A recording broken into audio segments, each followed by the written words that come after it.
എല്ലാവർക്കും നമസ്കാരം.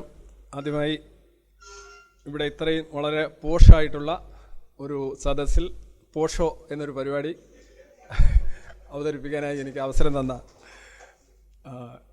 എസൻസ് ഗ്ലോബലിനോട് നന്ദി അറിയിച്ചുകൊണ്ട് തുടങ്ങുന്നു. ഇതൊരു കോൺട്രവേഴ്സ്യൽ ആയിട്ടുള്ള ഒരു വിഷയമാണ്. കുറേ വർഷങ്ങളായിട്ട് ആളുകൾ ചോദിക്കുന്നതാണ്, നിങ്ങൾ എന്താണ് ഈ ഓഷയെക്കുറിച്ചൊന്നും സംസാരിക്കാത്തത്? നിങ്ങൾ പറയുന്നതിൽ പല കാര്യങ്ങളും ഓഷോ പറയുന്നതായിട്ടൊക്കെ ബന്ധമുണ്ടല്ലോ, സാമ്യമുണ്ടല്ലോ എന്നൊക്കെ പറയാറുണ്ട്. അപ്പോൾ സാധാരണ അതിലിപ്പോൾ ഈ സവർക്കറൈറ്റ് നാസ്തികത എന്നൊക്കെ പറയുന്നതുകൊണ്ട് ഇനി ഓഷോയിസ്റ്റ് നാസ്തികതയൊക്കെ ഇറങ്ങാൻ ഒരു കാരണമാകും ഇതിനെ ഞാൻ കരുതുന്നു. ഓഷോയുടെ ഒരു ജീവചരിത്രം മുഴുവൻ അദ്ദേഹത്തിൻ്റെ നടത്തിയിട്ടുള്ള കാര്യങ്ങളും മുംബൈയിലും പൂനെയിലും അതിനുശേഷം അമേരിക്കയിലെ ഒറിഗോണിലും അവിടെയൊക്കെ അദ്ദേഹത്തിൻ്റെ പ്രവർത്തനങ്ങൾ, സംഭവങ്ങൾ, അറസ്റ്റുകൾ, കുറ്റകൃത്യങ്ങൾ, ആഹാരത്തിൽ വിഷം കലർത്തൽ തൊട്ട് ലൈംഗിക അരാജകത്വത്തിൻ്റെ പരകോടി എന്ന് വേണമെങ്കിൽ വിശേഷിപ്പിക്കാവുന്ന സംഭവങ്ങൾ, ഇതിലൂടെയൊന്നും കടന്നു പോകാനല്ല ഞാൻ ഉദ്ദേശിക്കുന്നത്. കാരണം അത് ബേസിക്കലി ഒരു ബയോഗ്രഫിയാണ്. ഞാനിവിടെ ഉദ്ദേശിക്കുന്നത് ഈ ഓഷോ ആശയപരമായി എന്തോ ഒരു വലിയ ഗരിമയുള്ള വ്യക്തിയായിരുന്നു. He was very modern, very progressive, very scientific, and his thoughts wear very deep. അങ്ങനെയൊക്കെ വാദിക്കുന്ന ഒരുപാട് ആളുകളുണ്ട്. പല പ്രസിദ്ധ സിനിമാ താരങ്ങളൊക്കെ നിരന്തരമായി ഓഷയെ ഉദ്ധരിക്കുന്നത് പലപ്പോഴും ഒരു ബൗദ്ധികമായ ഉന്നതി അവകാശപ്പെടുന്നതിൻ്റെ ഭാഗമായിട്ടാണ്. അപ്പോൾ ഈ പരിപാടി തുടങ്ങുന്നതിന് മുമ്പ് ഞാൻ ആദ്യം പറയാൻ ആഗ്രഹിക്കുന്നത്, ആരാണ് ഓഷോ അല്ലെങ്കിൽ രജനീഷ് എന്ന് ചോദിച്ചു കഴിഞ്ഞാൽ, he was actually A pseudo intellectual, ഒരു കപട ബുദ്ധിജീവിയായിരുന്നു. കാരണം ഒരു MA ഫിലോസഫിയൊക്കെ പാസ്സായിട്ട് കോളേജിലൊക്കെ പഠിപ്പിക്കുകയും പല മതങ്ങളുടെയൊക്കെ ഗ്രന്ഥങ്ങളും തത്വങ്ങളും ഒക്കെ പഠിക്കുകയും വളരെ ഒന്നാന്തരമായി സംസാരിക്കാൻ അറിയുന്ന വ്യക്തിയായിരുന്നു. പല കാര്യത്തിലും എന്താ പറയുക, അനിതര സാധാരണമായ പ്രതിഭയുള്ളൊരു വ്യക്തി തന്നെയായിരുന്നു. അല്ലെങ്കിൽ ഇത്രയും വലിയ കോലാഹലവും കോളിളക്കവും ചരിത്രവും ഒന്നും ഉണ്ടാക്കാൻ സാധിക്കില്ല. ആളുകളെ ആകർഷിക്കുന്ന കാര്യത്തിലും ആളുകളെ അഡിക്റ്റാക്കുന്ന കാര്യത്തിലും ഫേക്കായിട്ടുള്ള സാധനങ്ങൾ വിറ്റ് വിജയിക്കുന്ന ആളുകൾ ഒരുപാടുണ്ട്. അങ്ങനെ ഒരാളായിരുന്നു രജനീഷ്. രജനീഷിൻ്റെ കുറിച്ച് വ്യക്തിപരമായ ഒരു വിചാരണ ഞാൻ ഇവിടെ ചെയ്യുന്നില്ല. മറിച്ച് ഞാൻ പുള്ളി പറഞ്ഞു എന്ന് പറയുന്ന ഡീപ്പ് തോട്ട്സ് അല്ലെങ്കിൽ ഉന്നതമായ ചിന്തകൾ, ഇന്നും ആളുകൾ താലോലിക്കുന്ന ചിന്തകൾ, എന്താണ് അതിൻ്റെ സാരാംശം എന്നുള്ളതിനെക്കുറിച്ചൊരു ചെറിയ അന്വേഷണമാണ് ഓഷോ. ഓഷോ എന്ന് പറഞ്ഞാൽ അദ്ദേഹത്തിൻ്റെ റോൾസ് റോയ്സ് കാറും അദ്ദേഹത്തിൻ്റെ ജീവിത രീതികളും അദ്ദേഹത്തിൻ്റെ ലൈംഗിക ജീവിതവും എല്ലാം വേണ്ടതൊക്കെ കിട്ടിക്കൊണ്ടിരുന്ന, ആവശ്യപ്പെട്ടുകൊണ്ടിരുന്ന ഒരു വ്യക്തിയുടെ ലൈഫ് സ്റ്റൈൽ എന്നുള്ള അർത്ഥത്തിൽ ഞാൻ പോഷോ എന്ന് പറഞ്ഞേ ഉള്ളൂ. അതിനകത്ത് ഓഷോ തന്നെ ഏതാണ്ട് അദ്ദേഹം പിൽക്കാലത്ത് സ്വീകരിച്ച ഒരു പേരാണ് ഓഷോ എന്നുള്ളത്. അതും അദ്ദേഹത്തിൻ്റെ പേരൊന്നുമല്ല. അപ്പോൾ അതാണ് ആ പരിപാടിയുടെ പേരിൻ്റെ സാരാംശം. നമുക്ക് മഹേഷ് ഭട്ടിൽ നിന്ന് തുടങ്ങാം. എന്തുകൊണ്ട് വിനോദ് ഖന്നയിൽ നിന്ന് തുടങ്ങിയില്ല എന്നൊരു ചോദ്യം വരാം. ഈ മഹേഷ് ഭട്ടൊക്കെ ഒരു പക്ഷേ ഈ ചലച്ചിത്ര രംഗത്ത് മാത്രമല്ല, സാമൂഹ്യ രംഗത്തൊക്കെ ഒരു വലിയ സംഭവമായിട്ടാണ് ഇപ്പോഴും പലരും വിലയിരുത്തുന്നത്. അദ്ദേഹത്തിൻ്റെ മക്കൾ, അവരുടെ സിനിമയിലെ സാന്നിധ്യം ഇതൊക്കെ നമ്മൾ ചർച്ച ചെയ്യാറുണ്ട്. മഹേഷ് ഭട്ട് രജനീഷിൻ്റെ ഒരു ആരാധകനായിരുന്നു. വിനോദ് ഖന്ന എല്ലാം കളഞ്ഞിട്ട് പോയി തിരിച്ചു വന്നതാണ്. ഈ ഓറഞ്ച് ആർമി എന്നാണല്ലോ അറിയപ്പെടുന്നത്, അതിൻ്റെ ഒരു ഭാഗമായിട്ട് മാറിയാണ്. 2018 നെറ്റ്ഫ്ലിക്സിൻ്റെ ഒരു പ്രസിദ്ധമായ, അല്ലെങ്കിൽ ഒരുപാട് പേര് കണ്ടിട്ടുള്ള, മില്യൺസ് ഓഫ് ആളുകൾ കണ്ടിട്ടുള്ള ഒരു ഡോക്യുമെൻ്ററിയാണ് വൈൽഡ് കൺട്രി എന്നുള്ളത്. അത് 6 പാർട്ടുള്ള ഒരു വീഡിയോ ആണ്. നിങ്ങൾ കണ്ടിട്ടുണ്ടാവുമെന്ന് ഞാൻ കരുതുന്നു. ഈ വീഡിയോയിൽ രജനീഷിൻ്റെ ചരിത്രം മുഴുവൻ ഒരു നിഷ്പക്ഷമായ രീതിയിൽ തന്നെ അവലോകനം ചെയ്യുന്നുണ്ട്. ആ സമയത്ത് ദ പ്രിന്റ് മാഗസിന് മഹേഷ് ഭട്ട് എഴുതിയ ഒരു ലേഖനത്തിൽ നിന്നാണ് ഞാൻ 2 വരി എടുത്തിരിക്കുന്നത്. അദ്ദേഹം പറയുന്നത്, Rajneesh was a great success story. He had guts, but at the end of the day he was a mere pleasure peddler, an entertainer par excellence, a wordsmith എന്ന് പറഞ്ഞാൽ വാക്കുകൾ ഇങ്ങനെ എന്താ പറയുക, ഈ വായിൽ പ്രിൻ്റർ ഫിറ്റ് ചെയ്ത ആൾക്കാർ എന്നൊക്കെ നമ്മൾ പറയാറുണ്ട്. ഇങ്ങനെ അടിച്ചടിച്ച് വിടാനുള്ള കഴിവ്. Wordsmith, that who took his followers to a promised land but could not open the doors of heaven for them, like a Moses.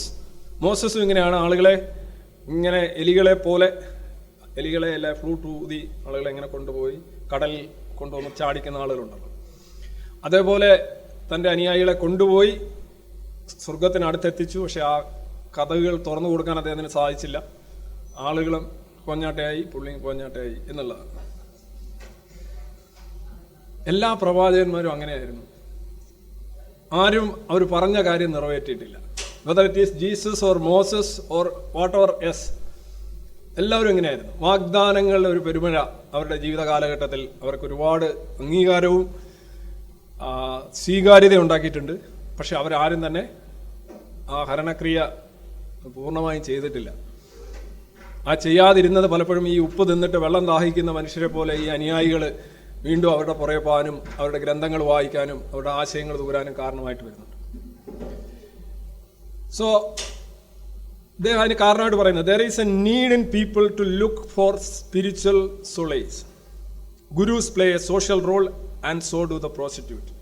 മനുഷ്യരിൽ ആത്മീയമായ ഒരു ആശ്വാസം കണ്ടെത്താൻ മനുഷ്യരെല്ലാവരും ആഗ്രഹിക്കുന്നുണ്ട്.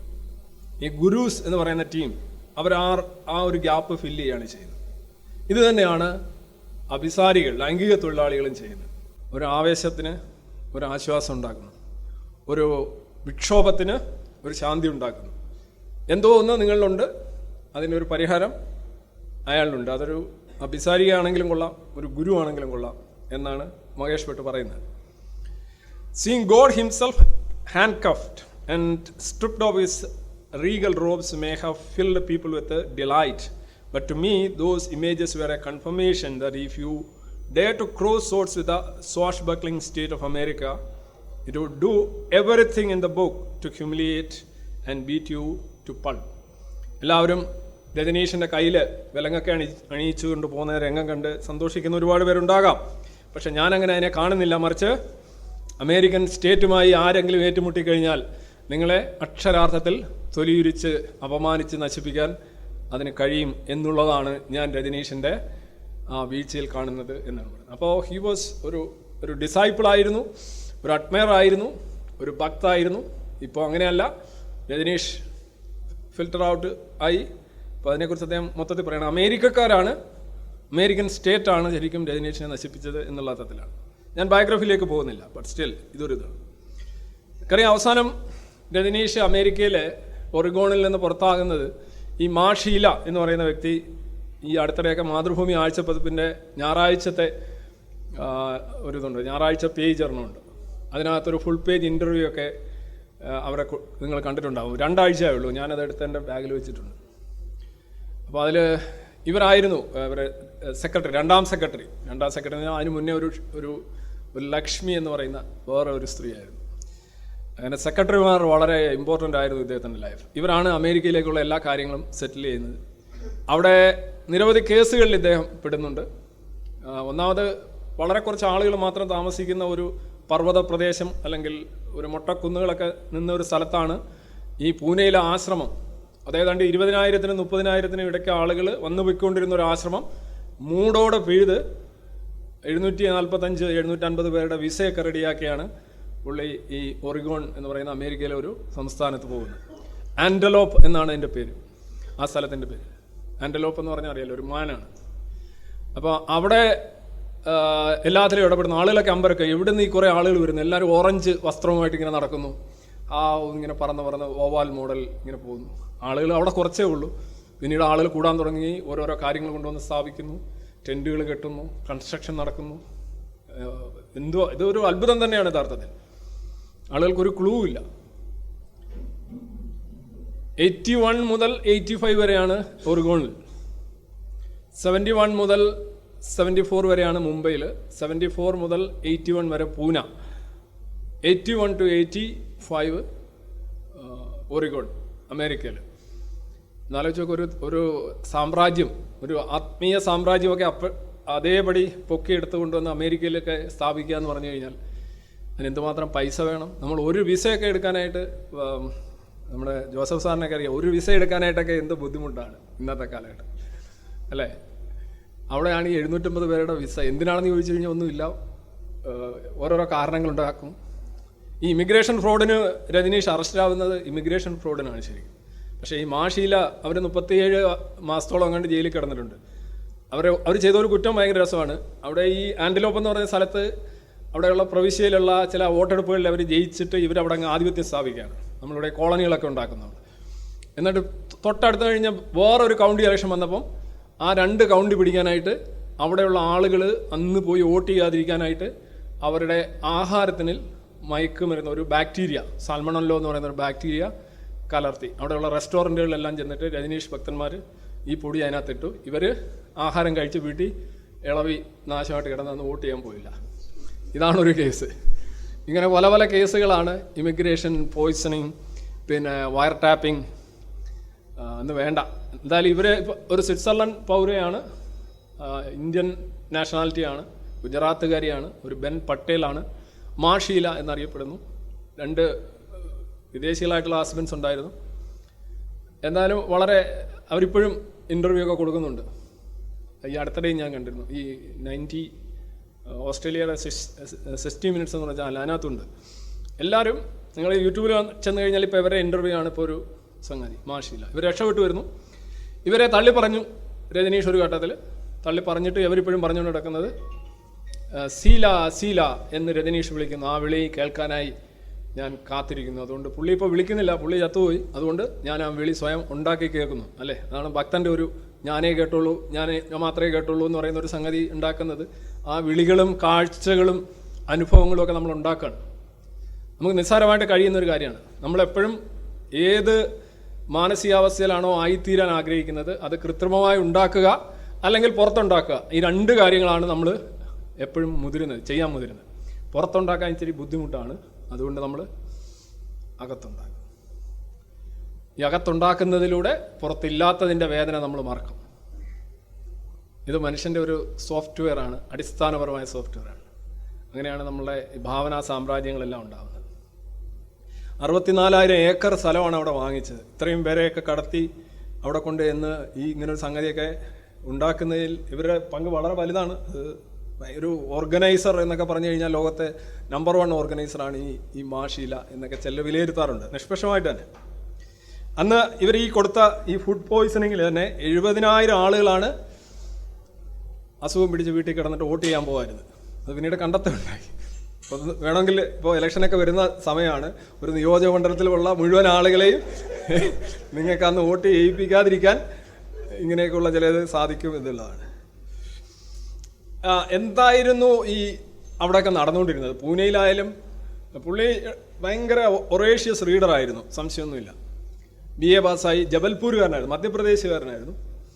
പുള്ളി BA ഫിലോസഫി ആയിരുന്നു, MA ഫിലോസഫി ആയിരുന്നു. കോളേജിലൊക്കെ ആദ്യം പോയി പഠിപ്പിക്കാൻ ശ്രമിക്കുമ്പോൾ 1-2 കോളേജുകാർ പുള്ളിയെ റിജക്റ്റ് ചെയ്യുന്നുണ്ട്. കാരണം ഇദ്ദേഹം പഠിപ്പിച്ചു കഴിഞ്ഞാൽ പിള്ളേർ മോറാലിറ്റി തന്നെ വളരെ മോശമാവും. Because he is very open about sex എന്ന് പറയുന്ന ഒരു ഭയങ്കര ഒരു സംഗതിയായിട്ടാണ് പുള്ളി അവതരിപ്പിക്കുന്നത്. ഒരു ലിബറേറ്ററാണ്, ഒരു സ്ട്രെസ്സ്, മനുഷ്യൻ്റെ ടെൻഷൻ, സ്ട്രെസ്സ് എല്ലാം കുറയ്ക്കും. ഇതൊക്കെ നമുക്കും അറിയാവുന്ന കാര്യമാണ്. പക്ഷെ പുള്ളി അതിനപ്പുറം പറയുന്നത് ഈ സെക്സിൻ്റെ ഒരു പ്രത്യേകത എന്ന് പറഞ്ഞു കഴിഞ്ഞാൽ അതിലൊരു ഉന്മാദാവസ്ഥയിലേക്ക് പോകും, ഓർഗാസം എന്ന് പറയുന്നത്. ഈ ഓർഗാസ അവസ്ഥയാണ് ശരിക്കും ദൈവത്തെ കാണുന്നത് എന്നാണ് പുള്ളി പറയുന്നത്. എനിക്ക് അതിനോട് വിയോജിപ്പൊന്നുമില്ല. കാരണം അതായിരിക്കും ഒരു പക്ഷേ ഒരു എൻലൈറ്റൻമെൻറ്റോ അല്ലെങ്കിൽ എക്സൈറ്റ്മെൻറ്റോ എന്നൊക്കെ ഉദ്ദേശിക്കുന്നത് അതുകൊണ്ടായിരിക്കും. സാധാരണ ഈ ഋഷിമാരും ടീമുകളൊക്കെ ഈ പർവ്വതത്തിൻ്റെ മുകളിൽ പോയിരുന്ന് അല്ലെങ്കിൽ ഗുഹകളിലൊക്കെ പോയിരുന്ന് ധ്യാനിക്കാറുണ്ട്.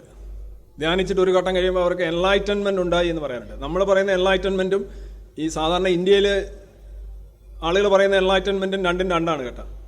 നമ്മൾ ജ്ഞാനോദയം എന്ന് പറയുന്നത് അവരെ ഉദ്ദേശിക്കുന്ന ഇങ്ങനെ ഈ തലേന്ന് ഇങ്ങനെ ഓരോരോ സാധനം ഇങ്ങനെ പോകുന്ന ഒരു ഹീലോ ഒക്കെ ഉണ്ടാക്കി രാമകൃഷ്ണ പരമഹംസൻ എൻലൈറ്റൻമെൻറ്റ് ഉണ്ടായെന്നാണ് പറയാം. നമ്മൾ വിചാരിക്കും പുള്ളി ഭയങ്കര സയൻറ്റിഫിക്കാണ്, ഭയങ്കര നോളജബിളാണ്. എവിടെ നിന്ന്? സ്പിരിച്വലാണ്. സ്പിരിച്വൽ എൻലൈറ്റൻമെൻറ്റിനാണ് ശരിക്കും ഇന്ത്യയിലെ എൻലൈറ്റൻമെൻറ്റ് എന്ന് പറയുന്നത്. പക്ഷെ നമ്മൾ പറയുന്ന എൻലൈറ്റൻമെൻറ്റ് 17-ാം നൂറ്റാണ്ടിലെ യൂറോപ്പിലുണ്ടായിട്ടുള്ള അത് റാഷണലിസമാണ്, സയൻസാണ്, ഹ്യൂമനിസമാണ്. അതല്ല ഇവർ പറയുന്ന എൻലൈറ്റൻമെൻറ്റ്. രജനീഷ് പറയുന്ന എൻലൈറ്റൻമെൻറ്റ് ഒന്നും അതല്ല.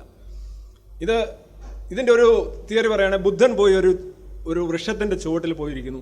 ബുദ്ധൻ ഇങ്ങനെ മനനം ചെയ്യുന്നു. കുറേ കഴിയുമ്പം ബുദ്ധന് എൻലൈറ്റൻമെൻ്റ് ഉണ്ടാകും. ഇതാണ് കഥ.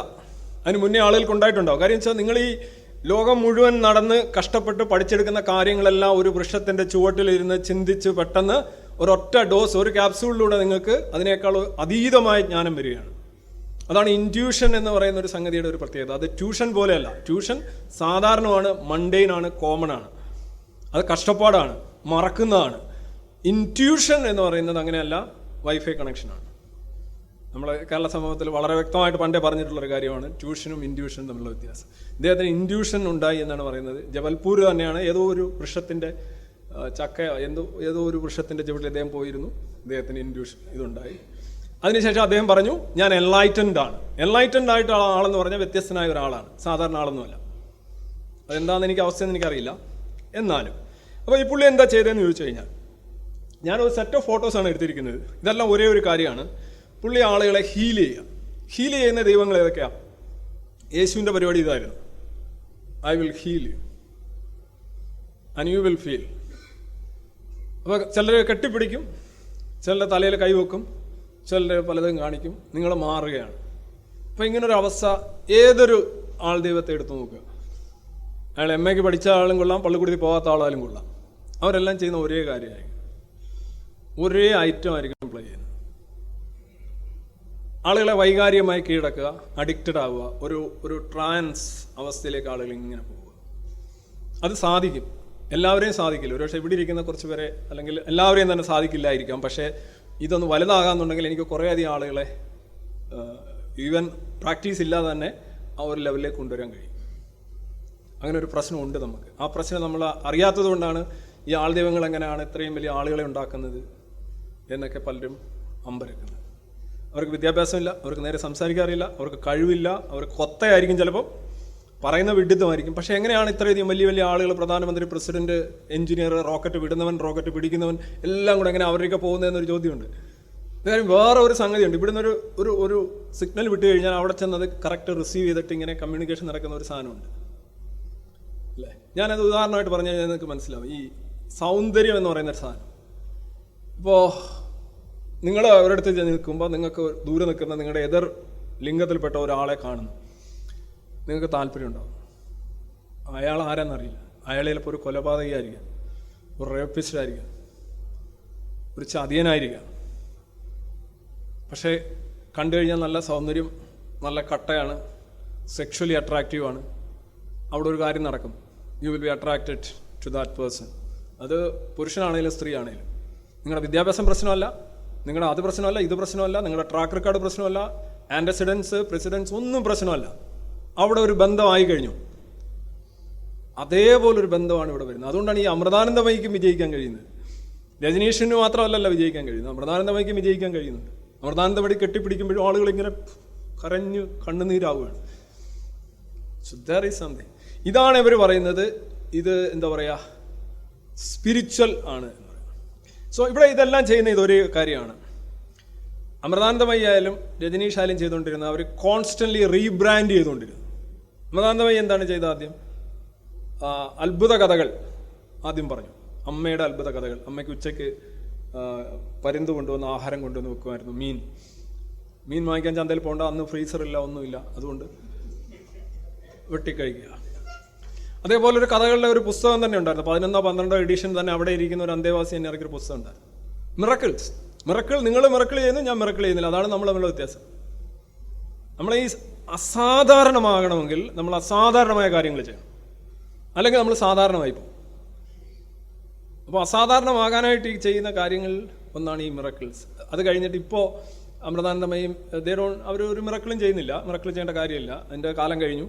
അവരിപ്പോൾ ചെയ്യുന്ന എന്താണ്, ഹോസ്പിറ്റൽസ്, വിദ്യാഭ്യാസ സ്ഥാപനങ്ങൾ, ട്രേഡ്, അങ്ങനെയൊക്കെയുള്ള കാര്യങ്ങൾ. അമ്മ ഒരു സാധാരണ സ്ത്രീയാണ്, അമ്മയ്ക്ക് പ്രത്യേകതയൊന്നുമില്ല, അമ്മ ദൈവമാണെന്ന് ഒരിക്കലും പറഞ്ഞിട്ടില്ല. അമ്മ സാധാരണത്തെ. പക്ഷേ അമ്മയുടെ അടുത്ത് ആൾ വരുന്നുണ്ടോ? ഒരു കാര്യം വെച്ചാൽ ഇങ്ങനെ വളർന്ന് വന്ന് ഒരു ഘട്ടം ആവുന്നത് വരെ നിങ്ങൾ എന്ത് ചെയ്യുന്നു എന്നുള്ളത് അതവിടെ ബാധകമല്ല. ചിലപ്പോൾ നമ്മൾ കുട്ടികളുടെ കണക്ക് തന്നെയാണ്. നമ്മൾ ഫാരക്സ് കഴിക്കുന്ന ഒരു സമയം ഉണ്ടാവും. പക്ഷേ ഇപ്പോൾ നമ്മൾ 30 വയസ്സൊക്കെ ആയി കഴിഞ്ഞ് മീശയും പിരിച്ചുകൊണ്ട് ആരെങ്കിലും ഫാരക്സും കഴിച്ചുകൊണ്ട് നടക്കുമോ? ഇല്ല. അപ്പോൾ ഈ മിറക്കിൾസിൻ്റെ ഒന്നും ആവശ്യമില്ല, ആ ഒരു ഘട്ടത്തിലെത്തിക്കഴിഞ്ഞു. ഇതുപോലെ തന്നെയായിരുന്നു രജനീഷിൻ്റെ കാര്യം. റീബ്രാൻഡ് ചെയ്തുകൊണ്ടിരുന്നു. ആദ്യം ആചാര്യ രജനീഷായിരുന്നു, പിന്നെ ഭഗവാനായപ്പോൾ കുറേ ആളുകൾ വിട്ടുപോയി. അവർക്ക് ഈ ഭഗവാൻ എന്ന് കേൾക്കുമ്പോൾ വലിയ ബുദ്ധിമുട്ടാണ് ഇന്ത്യക്കാർക്ക്. അപ്പോൾ അദ്ദേഹം പറഞ്ഞു, നിങ്ങളുടെ ഈഗോ കാരണമാണ് നിങ്ങൾ വിട്ടുപോകുന്നത്, എന്നെ ദൈവമായിട്ട് അംഗീകരിക്കാൻ നിങ്ങൾക്ക് ബുദ്ധിമുട്ടുണ്ട്, കാരണം നിങ്ങൾക്ക് വിവരമില്ല. കാരണം എന്താണ്? നിങ്ങൾ തന്നെയാണ് ദൈവം, നിങ്ങൾ ദൈവമാണ്, നിങ്ങളൊരു ഭഗവാനാണ്. തീർന്നില്ലേ കഥ? നിങ്ങളും ഭഗവാനാണ്, ഞാനും ഭഗവാനാണ്. ഞാൻ ഭഗവാനാണെന്ന് തിരിച്ചറിഞ്ഞു. I am enlightened. നിങ്ങൾ തിരിച്ചറിയുന്നില്ല, നിങ്ങളെപ്പോഴും വെറും പാഴാണെന്ന് പറഞ്ഞ് നടക്കുന്നു. പുള്ളി പറഞ്ഞ ലോജിക്കല്ലേ? കാര്യം പുള്ളി പറഞ്ഞ ഈ പുള്ളി ഒരുപാട് കാര്യങ്ങൾ പുതുതായിട്ട് പറഞ്ഞു എന്നാണ് പറയുന്നത്. എപ്പോഴും ഒരു ആൾ ദൈവത്തിൻ്റെ ഒരു കൾട്ട് ഗുരുവിൻ്റെ കരുത്തെന്ന് പറഞ്ഞാൽ ആരാണെന്ന് ചോദിച്ചു കഴിഞ്ഞാൽ അയാളല്ല. ഈ പുള്ളി ആസ്മയൊക്കെ പിടിച്ച് വളരെ ഫ്രജൈലായിട്ടുള്ള ആൾക്കാരാണ്. 70കളുടെ തുടക്കത്തിൽ തന്നെ ആസ്തമാറ്റിക്, മുംബൈയിലേക്ക് നിന്ന് പുള്ളി പൂനെയിലോട്ട് പോകുന്ന തന്നെ ഈ ആസ്മയും അങ്ങനെയൊക്കെയുള്ള കാര്യം, ശല്യം, ആരോഗ്യ പ്രശ്നങ്ങൾ കാരണമാണ്. അപ്പോൾ അത്ര ഫ്രജൈലായിട്ടുള്ള ഒരു മനുഷ്യൻ ഇത്രയധികം ഒരു ബോഡി ഗാർഡൊക്കെ ഉണ്ടായിരുന്നു, കുറേ വലിയ വലിയ ആളുകൾ. അതിൻ്റെ ഇടയ്ക്ക് ഇങ്ങനെ അദ്ദേഹം ഇങ്ങനെ നടക്കുകയാണ്. അവരല്ല ഈ ആന വലിയ ആനയായിരിക്കും, പക്ഷേ ഒരു തോട്ടിയും ഒരു എഴുന്നേറ്റ് നടക്കാൻ വയ്യാത്ത സ്പിരിച്വലിസ്റ്റ് ആയിട്ടുള്ള ഒരു ആനക്കാരനും കാണും. ഇടയ്ക്ക് ചിലപ്പോൾ ആനയ്ക്കും കൊടുക്കും. അങ്ങനെ ഒരു പ്രത്യേകതയാണ്. ഇതിലേതെങ്കിലും ഒരാൾ സ്പിരിച്വലിസ്റ്റ് ആണെങ്കിൽ നമുക്ക് അപകടം ഒഴിവാകാതെ പോകാം. രണ്ടുപേരും സ്പിരിച്വലിസ്റ്റ് ആവുന്ന അവസ്ഥയുണ്ട്. ആനയും ഒരു ലെവലിലേക്ക് മാറും. എപ്പോഴും അനുയായികൾ അല്ലെ ഭക്തർ ആണ് ദൈവങ്ങളെ ഉണ്ടാക്കുന്നത്. ഭക്തനില്ലെങ്കിൽ ദൈവമില്ല, എസെൻഷ്യൽ കണ്ടീഷനാണ്. അപ്പോൾ എവിടെങ്കിലും ഒരു ദൈവം ഉണ്ടെങ്കിൽ അപ്പോഴേ ആലോചിച്ചോണം, അവിടെ കുറേ ഭക്തന്മാരുണ്ട്. എവിടെയെങ്കിലും ഒരു ദൈവം സമ്പന്നനാണെങ്കിൽ അപ്പോഴേ ആലോചിച്ച് നോക്കണം, അവരുടെ ഭക്തന്മാർ സമ്പന്നരാണ്. എവിടെയെങ്കിലും ഒരു ദൈവത്തിന് ഒരുപാട് പൊളിറ്റിക്കൽ പവർ ഉണ്ട് എന്ന് ആരെങ്കിലും പറഞ്ഞാൽ അപ്പോഴേ ഓർത്തോണം, അവരുടെ ഭക്തർ പൊളിറ്റിക്കലി ഭയങ്കര ലോക്കൽ കമ്മിറ്റിക്ക് മേളിൽ നിൽക്കുന്ന ആളുകളാണ്. അങ്ങനെ ചിന്തിക്കണം. കാരണം ഇവന്റെ കഴിവാണ് അവന്റെ കഴിവ്, അവനെ ഉണ്ടാക്കുന്ന ഇവനാണ്. അമൃതാനന്ദമയി സ്വയംഭൂ ഒന്നുമല്ല. അമൃതാനന്ദമയി ഉണ്ടാക്കി ഇങ്ങനെ വെച്ചിരിക്കുകയാണ്, കൺസ്ട്രക്റ്റാണ്. ഈ കൺസ്ട്രക്റ്റിന് മൊത്തം പില്ലേഴ്സ് എന്ന് പറയുന്നത്, അതിൻ്റെ തൂണുകളെന്ന് പറയുന്ന ഈ ഭക്തന്മാരാണ്. അമൃതാനന്ദമയി നാളെ വിട്ടിട്ട് പോയാലും പറയും, എനിക്കിത് വയ്യ, എനിക്ക് എന്ത് ഇതാണ് ഞാൻ ചെയ്യുന്നത് എന്ന് അമൃതാനന്ദമയി എന്നെ പറയുകയാണ്. എനിക്ക് ആത്മനിന്ദ തോന്നുന്നു എന്ന് പറഞ്ഞാൽ പോലും അത് അമ്മയുടെ വിനയം എന്ന് മാത്രമേ. അമ്മ അങ്ങ് ആ ഉയരങ്ങളിലെത്തിയപ്പോൾ അമ്മയ്ക്ക് വിനയം കൂടി കൂടി വന്നു എന്നേ പറയുള്ളൂ. അല്ലാതെ ഒരിക്കലും അത് എല്ലാത്തിലും ഇങ്ങനെയാണെന്നേ, ജ്യോതിഷത്തിലായാലും എല്ലാ സംഗതി ഇങ്ങനെയാണ്. സോ ഇദ്ദേഹം കോൺസ്റ്റൻ്റായി റീബ്രാൻഡ് ചെയ്തുകൊണ്ടിരുന്ന ആളാണ്. ബട്ട് ഹി വാസ്, അതുപോലെ തന്നെ ചെയ്യുന്ന കുറ്റകൃത്യങ്ങളും മാറിക്കൊണ്ട്. ആദ്യം പോയിസണിങ് ആയിരുന്നു, election fraud, immigration fraud, wire tapping, drug trafficking, torture, അത് എല്ലാ സാധനവും എന്തെങ്കിലും ബാക്കിയുണ്ടെങ്കിൽ അത് ബാക്കി ആൾ ദൈവങ്ങൾ ഇപ്പോൾ ചെയ്യുന്നുണ്ട്. ഇതെല്ലാ ആശ്രമങ്ങളിലും ഒരു കാര്യം നടക്കുന്നത്. ഈ രജനീഷിൻ്റെ ആശ്രമത്തിൽ എന്ന് പറഞ്ഞാൽ സെക്ഷൽ സോഷ്യലിസമാണ്. പുള്ളി അതും ഞാൻ പറയാൻ പറഞ്ഞു. എന്നോടൊരാൾ ചോദിച്ചത്, നിങ്ങളെ ഈ ഓഷോയുമായി ബന്ധപ്പെട്ട പല കാര്യങ്ങളും നിങ്ങൾ പറയാറുണ്ടല്ലോ എന്ന് ചോദിച്ചപ്പോൾ ഞാൻ ചോദിച്ചു, അതെന്താണ്? നമുക്ക് വലിയ പിടുത്തമില്ലാത്ത ആളാണ്. അല്ല, നിങ്ങൾ ക്യാപിറ്റലിസത്തെയൊക്കെ നിങ്ങൾ പിന്തുണയ്ക്കാറില്ലേ? ഉണ്ട്. ഓഷോ ഇതൊക്കെ എത്രയോ വർഷങ്ങൾക്ക് മുമ്പ് പറഞ്ഞ കാര്യം എന്നറിയോ? ഞാൻ പറഞ്ഞു, ഓഷോ അതായത് ഒരാളെ എന്തെങ്കിലും അയാൾ പറഞ്ഞത് കാര്യവും നമ്മൾ പറഞ്ഞ കാര്യവും ഏതെങ്കിലും തമ്മിൽ ഒന്ന് ഒത്തു വന്നാൽ അയാളാണ് നമ്മൾ, അയാൾ പറയുന്നതാണ് നമ്മൾ പറയുന്നതെന്ന് വരുത്തി തീർക്കുന്ന ഒരു സംഗതി ഉണ്ടല്ലോ. ശരിയാണ്. ഓഷോ ഭയങ്കര ഈ സോഷ്യലിസം എന്ന് പറയുന്ന ഒരു ശരിക്കും ഒരു മെനാസാണെന്ന് പറഞ്ഞ വ്യക്തിയാണ്. ഇന്ത്യയെ പോലുള്ള ഒരു രാജ്യത്തിന്, ഇന്ത്യയെ പോലെ നല്ല ഏതൊരു രാജ്യത്തിനും വെൽത്ത് ക്രിയേഷൻ ഉണ്ടാവണം, അതിന് ഏറ്റവും ശരിയായ മാർഗം ക്യാപിറ്റലിസമാണെന്നും സോഷ്യലിസം ഒരു ബദൽ മാർഗമേ അല്ല എന്ന് പച്ചയ്ക്ക് പറഞ്ഞിട്ടുള്ള ആളാണ് രജനീഷ്. അക്കാര്യം രജനീഷ് പറഞ്ഞിട്ടുണ്ട്. പുള്ളി പറഞ്ഞിട്ടുണ്ട്, ഈ beggars do not come to me, the poor do not come to me because the gap is too huge. So I am the god of the rich, I am the guru of the rich എന്ന് പുള്ളി തന്നെ പറഞ്ഞിട്ട്. അതിനെന്താ കുഴപ്പം? വളരെ ഓപ്പണാണ്. എൻ്റെയൊക്കെ ഒരിക്കലും പാവപ്പെട്ടവർ വരുന്നില്ല, കാരണം അവർക്ക് കൊടുക്കാൻ എൻ്റെ കയ്യിലൊന്നുമില്ല എന്നല്ല പുള്ളി പറഞ്ഞത്, എനിക്ക് തരാൻ അവരുടെ കയ്യിലൊന്നുമില്ല. പാവപ്പെട്ട വന്നിട്ട് എന്ത് കാര്യം? വന്നിരുന്ന് കുറേ നേരം ഇരുന്നിട്ട് എൻ്റെ ഒരു 5 മണിക്കൂർ അല്ലെ 4 മണിക്കൂറും ഒക്കെ ഇരുന്ന് അതും ഇതുമൊക്കെ പറഞ്ഞ് കേട്ടിട്ട് എൻ്റെ സമയം, time, money and energy wasted. അത് അങ്ങനല്ല. പൈസ ഉള്ളം വന്നു കഴിഞ്ഞാൽ അവൻ ഇങ്ങോട്ട് ചാർജ് തരാനുണ്ട്. നിങ്ങൾ കുത്തുന്നത് എങ്ങോട്ടാണ്? ചാർജിലല്ലേ കൊണ്ടുപോയി കുത്തുന്നത്, അതോ നിങ്ങളുടെ ചാർജ് എടുക്കുന്നില്ലാന്ന് കൊണ്ടുപോയി കുത്തുന്നത്? മനസ്സിലായി? ഇങ്ങനെ ഇങ്ങോട്ട് ഒഴുകി പോകത്തല്ല ഉള്ളൂ. പുള്ളി പറഞ്ഞു അങ്ങനെ ഞാൻ പണക്കാരുടെ ഗുരു ആണ്. അതുപോലെ തന്നെ പുള്ളി പറഞ്ഞു ബി സ്പിരിച്വൽ ആൻഡ് റിച്ച്. എന്താ കുഴപ്പം? സ്പിരിച്വൽ എന്ന് പറഞ്ഞാൽ റിജക്ഷൻ അല്ല. ഈ സ്പിരിച്വലിസം പലരും പറഞ്ഞുകൊണ്ട് റിജക്ഷനാണ്. ഈ പറഞ്ഞോണം ചിത്തവൃത്തി നിരോധം, എല്ലാ കാമനകളെയും നിരോധിക്കുക, അതൊക്കെയാണ് സ്പിരിച്വാലിറ്റി എന്ന് പറഞ്ഞത്. പുള്ളി അങ്ങനെയല്ല പറഞ്ഞത്. എല്ലാ കാമനകളെയും അഴിച്ചുവിടുക, റിപ്രസ് ചെയ്യേണ്ട, റിജക്റ്റ് ചെയ്യേണ്ട, സപ്രസ് ചെയ്യേണ്ട, ഒപ്രസ് ചെയ്യേണ്ട, കംപ്രസ് ചെയ്യേണ്ട, ലിബറേറ്റ് ചെയ്യുക. പഞ്ഞി വെക്കുന്നത് വരെ ജീവിതം ആസ്വദിക്കുക. അല്ല, അത് നമുക്ക് എതിർപ്പില്ല. പക്ഷേ ഈ പറഞ്ഞ ഇത് എങ്ങനെ ചെയ്യണം എന്നുള്ള കാര്യത്തിലേ ഉള്ളൂ. അപ്പോൾ ഈ ക്യാപിറ്റലിസത്തിൻ്റെ കാര്യം ഞാൻ പറഞ്ഞത്, പുള്ളി വലിയൊരു ക്യാപിറ്റലിസത്തെ പുള്ളി പറഞ്ഞ വേറൊരു കാര്യം, ഇതുവരെ ആരും പറയാത്തൊരു കാര്യം. പുള്ളി പറയുന്നത് ഈ സോഷ്യലിസത്തിൽ എത്തിച്ചേരാനുള്ള വഴിയാണ് ക്യാപിറ്റലിസം എന്നാണ്. മനസ്സിലായി? സോഷ്യലിസം എന്ന് പറഞ്ഞാൽ പുള്ളി ഉദ്ദേശിക്കുന്നത് എല്ലാവരെയും പോക്കറ്റിൽ ഒരേ പൈസ ആയിരിക്കും.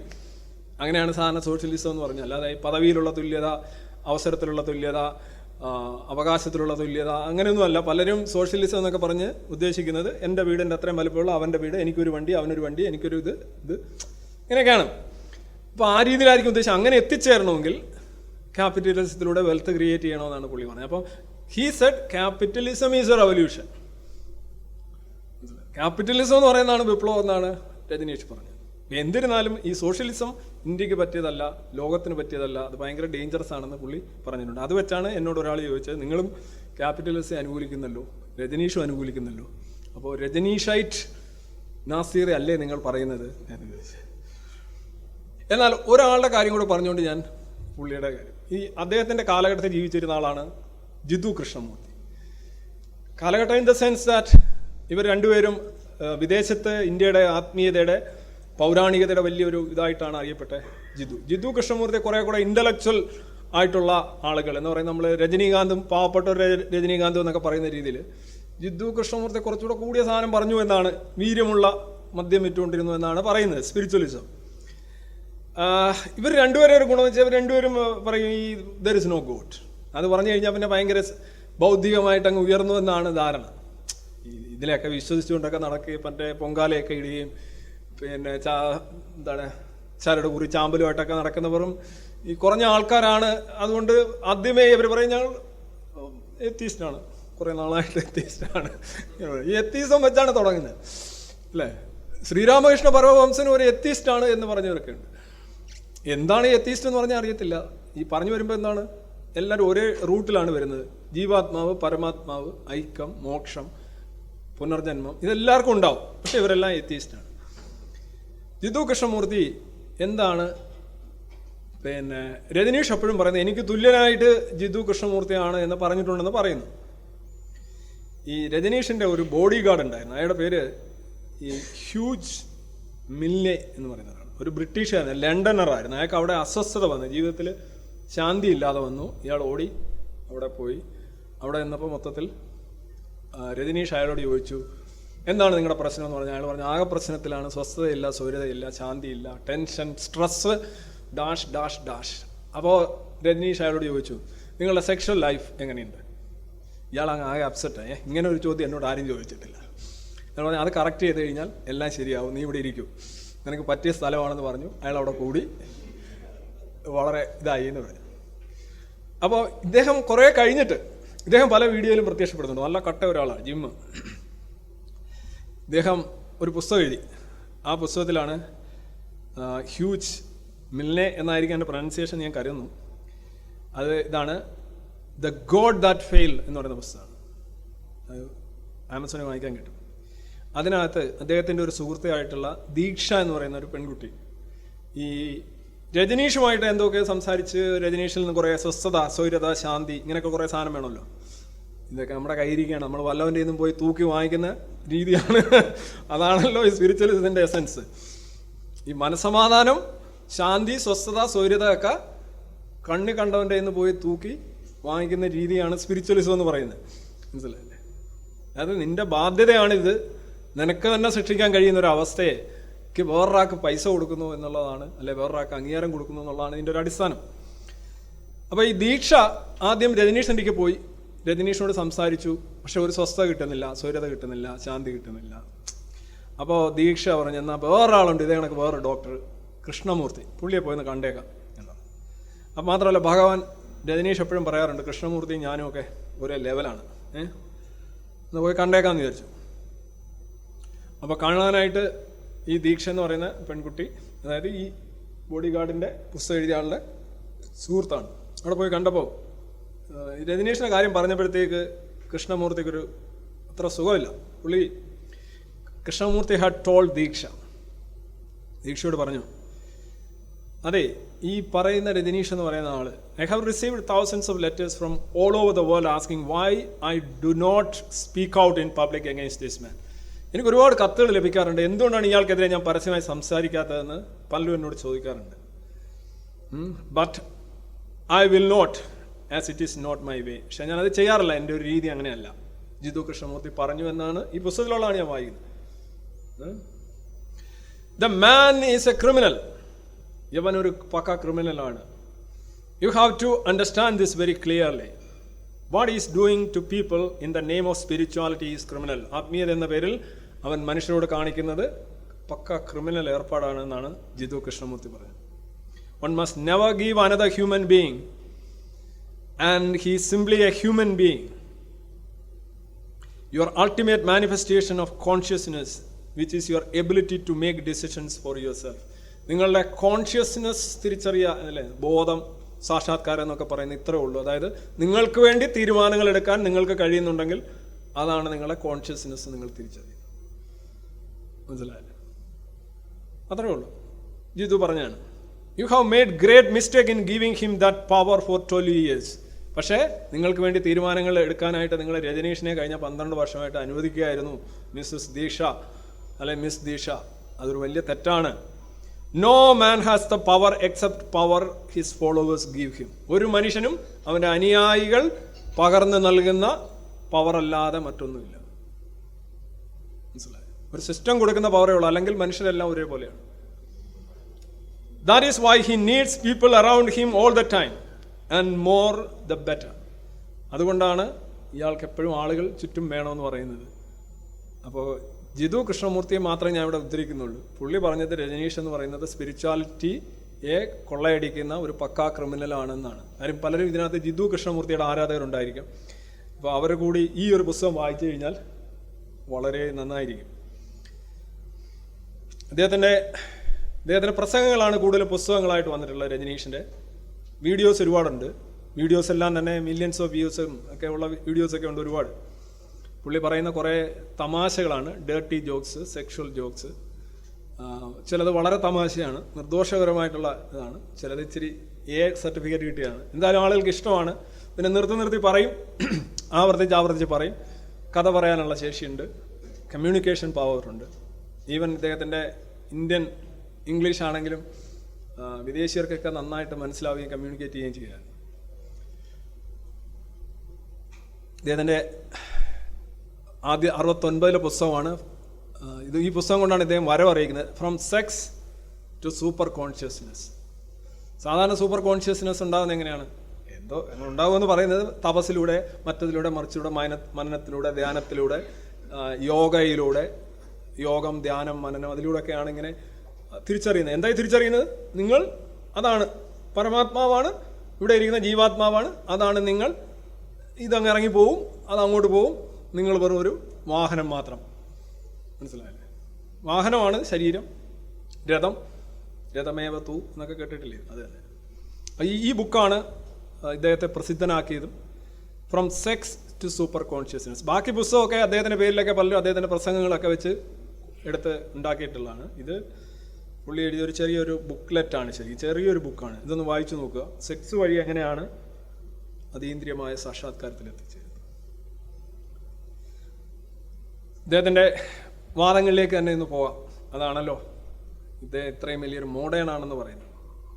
പുള്ളി പറഞ്ഞൊരു വാക്ക്, the east has remain poor unscientific without any technology, the west chose materialism. ഈ നമ്മുടെ രാജ്യമൊക്കെ ഉണ്ടല്ലോ, ഇന്ത്യ ഉൾപ്പെടെയുള്ള കിഴക്കൻ രാജ്യങ്ങൾ ഈ ടെക്നോളജി, സയൻസ് ഇതിനോടൊക്കെ വല്ലാതെ വിരക്തിയായി. അവർക്ക് അതിനോട് താല്പര്യമില്ല. അവരെപ്പോഴും ഇൻവേർഡ് ഗെയ്സിങ് ആണ്, അകത്തേക്ക് നോക്കിക്കൊണ്ടിരിക്കുകയാണ്. അകത്തേക്ക് നോക്കുന്ന ജനതയാണ് ഇങ്ങനെ പിടിക്കണം.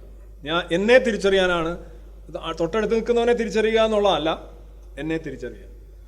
ഇപ്പം ഞാൻ വേറെ ജോലിക്കൊന്നും പോകുന്നില്ല, ഞാൻ ഭിക്ഷയായി ജീവിക്കുക. ഇത് അവരുടെ ജീവിതത്തിൻ്റെ ഒരു സബ്ലൈം ലെവൽ എന്ന് പറയുന്നത് സ്വന്തമായി ഒന്നും ഉണ്ടാകാതിരിക്കുക, ആഹാരവും വസ്ത്രവുമെല്ലാം മറ്റുള്ളവരെ കൊണ്ട് ലഭ്യമാക്കുക. എന്നിട്ട് നിങ്ങൾ അകത്തേക്ക് നോക്കുക, നിങ്ങളെ കണ്ടെത്തുക. ഓഷോ തന്നെ പറയുന്നുണ്ട്, ഏറ്റവും വലിയ എക്സ്റ്റസി എന്ന് പറയുന്നത് സ്വയം തിരിച്ചറിയുന്നതാണ് എന്നാണ്. ഈ സ്വയം തിരിച്ചറിയുക എവിടെ എന്താണെന്ന് ചോദിച്ചു കഴിഞ്ഞാൽ ഇത്രയേ ഉള്ളൂ, നിങ്ങൾ പരമാത്മാവാണ് എന്ന് തിരിച്ചറിയുന്നു. അതാണ്. അതിന് ഇത്രയും ചെയ്യേണ്ട കാര്യമുണ്ടോ? ആദ്യമേ അങ്ങ് സമ്മതിച്ചാൽ പോരെ എന്ന് ചോദിക്കുന്നതേ ഉള്ളൂ. ഓക്കെ, പറഞ്ഞത് east was remain poor unscientific without any technology. സാങ്കേതിക വിദ്യയും ശാസ്ത്രവും ഒന്നും വികസിപ്പിക്കാതെ വളരെ ദരിദ്രമായിട്ട് ഇന്ത്യ പോലെയുള്ള ഈസ്റ്റേൺ രാജ്യങ്ങൾ നിലകൊണ്ടു. The west chose materialism. പക്ഷേ പടിഞ്ഞാറൻ രാജ്യങ്ങൾ ഭൗതികവാദവും മെറ്റീരിയലിസത്തിലൂടെയും മുന്നേറി. But man will be empty and meaningless without spirituality. പക്ഷെ മനുഷ്യൻ ഭൗതികത മാത്രം കൊണ്ട് കാര്യമില്ല, അവൻ ശൂന്യനായിരിക്കും, അവന് സ്പിരിച്വാലിറ്റി വേണം, മറ്റു കാര്യങ്ങളൊക്കെ പറയും. അപ്പോൾ അതാണ് അദ്ദേഹം പറയുന്നത്, the western man is half, the eastern man is half, and my effort is to create the whole man spiritual without rejection. ആത്മീയൻ പക്ഷെ ഒന്നും കളയുന്നില്ല. ആഹാരം, സർബത്ത്, സെക്സ്, കാറ്, റോൾസ് റോയ്സ്. ഏറ്റവും കൂടുതൽ റോൾസ് റോയ്സ് ആ സമയത്ത് ഇദ്ദേഹത്തിനായിരുന്നുണ്ട്. അദ്ദേഹം ഓടിച്ചുകൊണ്ടായിരുന്നു വരുന്നത്. കാണാൻ വരുന്നവരെല്ലാം കൊണ്ടുവന്ന് റോൾസ് റോയ്സും കൊടുക്കും. അടുത്തിരിക്കാനും കാലെ പിടിക്കാനും ചെന്ന് സംസാരിക്കാനും ആളുകളിങ്ങനെ അതിന് ചുറ്റും ഈച്ചകളെന്ന പോലെ നടക്കുമായിരുന്നു. എല്ലാം പണക്കാർ ഇവിടെ വന്നിട്ടേ കാര്യമുള്ളതെന്ന് പുള്ളി പറഞ്ഞു. അതുള്ള ശരി, കാര്യം നിങ്ങളിൽ നിന്ന് എനിക്ക് ഇങ്ങോട്ട് ചാർത്ത് എടുക്കാനുള്ളത്, എനിക്ക് കുത്തിയിട്ട് എടുക്കാനുള്ളതാണ്, അല്ലാതെ നിങ്ങൾക്ക് അങ്ങോട്ട് തരാനുള്ളതല്ല എന്നുള്ളത്. അപ്പോൾ പറഞ്ഞ് പടിഞ്ഞാറൻ മനുഷ്യൻ പകുതി, കിഴക്കൻ മനുഷ്യൻ പകുതി, ഞാൻ രണ്ടിനൂടെ ചേർത്ത് ഒരു ഫുൾ മനുഷ്യനെ ഉണ്ടാക്കാനായിട്ട് വന്നത്. ഇതാണ് എവേക്കനിങ് എന്ന് പറഞ്ഞ പുള്ളി. ആ മനുഷ്യൻ ഉണരുന്ന അങ്ങനെയാണ്, അവൻ്റെ ആത്മീയതയും ഭൗതികതയും തിരിച്ചറിയുക. ഈ സാധനമല്ലേ ഇപ്പോഴും കുറേ നാളുകളായിട്ട് നമ്മളൊക്കെ ജനിച്ചിടം തൊട്ട് ആളുകൾ ഈ പറഞ്ഞ് ഇങ്ങനെ കേൾക്കുന്നത്. സയൻസും വേണം, മതവും വേണം, ആത്മീയതയും വേണം, ഭൗതികതയും വേണം, അതും വേണം, ഇതും വേണം, അല്ലേ? ഇതന്നെ ഇതൊക്കെ 70കളിൽ തന്നെ ഇദ്ദേഹം തുടങ്ങി വെച്ചു എന്നുള്ളതാണ്. ഈ ഒരുപാട് കള്ളന്മാർക്ക് നടന്നു വരാനായിട്ടുള്ള വീതി ഇദ്ദേഹം ഒരുക്കി കൊടുത്തു ഐഡിയോളജിക്കലായിട്ട് എന്നുള്ളതാണ്. അപ്പോൾ ആ രീതിയിൽ അദ്ദേഹം ഒരു ഫോർ റണ്ണറാണ്, അല്ലെങ്കിൽ ഒരു ഫ്രണ്ട് റണ്ണറാണ്. പുള്ളി പറഞ്ഞ ഇത്രയേ ഉള്ളൂ, ഇന്ത്യൻ ഫിലോസഫി അദ്വൈത, പരമാത്മ ജീവാത്മ. അത് നിങ്ങൾക്ക് അറിയാമെന്നുണ്ടെങ്കിൽ ഇതാണ് അദ്ദേഹം പറഞ്ഞത്. ബാക്കി പറയുന്ന എല്ലാം ഇതിൻ്റെ ബേസ് ചെയ്താണ്. അദ്ദേഹം പറഞ്ഞു, there is no god, god is the greatest lie invented by man. ദൈവമില്ല, ദൈവം എന്ന് പറയുന്നത് മനുഷ്യൻ കണ്ടുപിടിച്ച ഏറ്റവും വലിയ നുണയാണ്. അപ്പോഴാണ് ഇത് കേൾക്കുമ്പോഴാണ് ഇദ്ദേഹം ഒരു നാസ്തികനാണ് എന്നൊക്കെ പറഞ്ഞ ആളുകൾ വരുന്നത്. എന്നിട്ട് അടുത്ത വാചകം നോക്കുക, ഗോഡ്ലിനെസ്, ദൈവികത എക്സിസ്റ്റ് ഇൻ എവരി വൺ, എല്ലാവരിലും ദൈവം ഉണ്ട്. കാര്യം ഈ അദ്വൈത ഫിലോസഫി അനുസരിച്ച് നമ്മളിലുള്ളത് ജീവാത്മാവാണ്, മൊത്തത്തിലുള്ള കോസ്മിക് കോൺഷ്യസ്നെസ് എന്ന് പറയുന്നത് പരമാത്മാവാണ്. അത് മെയിൻ സ്വിച്ചാണ്. ഇത് ഇരിക്കുകയാണ്, നമ്മളിലേക്ക് ഇത് വന്ന് കയറിയതാണ്. ഇത് വേറെ ഒരാളുടെ കയ്യിലായിരുന്നു, നമ്മൾ വന്ന് കയറി, നമ്മൾ ചാവുമ്പോൾ വേറൊരാളിലേക്ക് പോകും, ഇങ്ങനെ പൊയ്ക്കൊണ്ടിരിക്കും. കറങ്ങി തിരിച്ച് ഏതെങ്കിലും ഒരു ജന്മത്തിൽ വളരെ നല്ല കർമ്മങ്ങളൊക്കെ ചെയ്യുകയാണെന്നുണ്ടെങ്കിൽ ഇതിവിടുന്ന് ഊരി തെറിച്ച് വീണ്ടും പോയി ആ പരമാത്മാവിൽ ലയിച്ച് അതിൻ്റെ ഭാഗം. അതിനാണ് അൾട്ടിമേറ്റ് സാൽവേഷൻ. പിന്നെ പുനർജന്മമില്ല. നല്ല കാര്യങ്ങൾ ചെയ്താൽ എന്താ ഗുണമെന്ന് ചോദിക്കും രഞ്ജിത്തിന്, ചിലപ്പോൾ അങ്ങനെ സംശയം വരും. ഗുണം ഇത്രയേ ഉള്ളൂ, പുനർജന്മമില്ല. ഞാൻ പറയുന്ന പുനർജന്മം ഉണ്ടാവണമെന്നാണ് പറയുന്നത്. ഈ തീരത്ത് ഒന്നുകൂടി ജനിക്കാനും മരിക്കാനും ഒക്കെ ആഗ്രഹിക്കാത്ത ആരെങ്കിലും ഉണ്ടോ? പട്ടിയെങ്കിൽ പട്ടി, പൂച്ചയെങ്കിൽ പൂച്ച.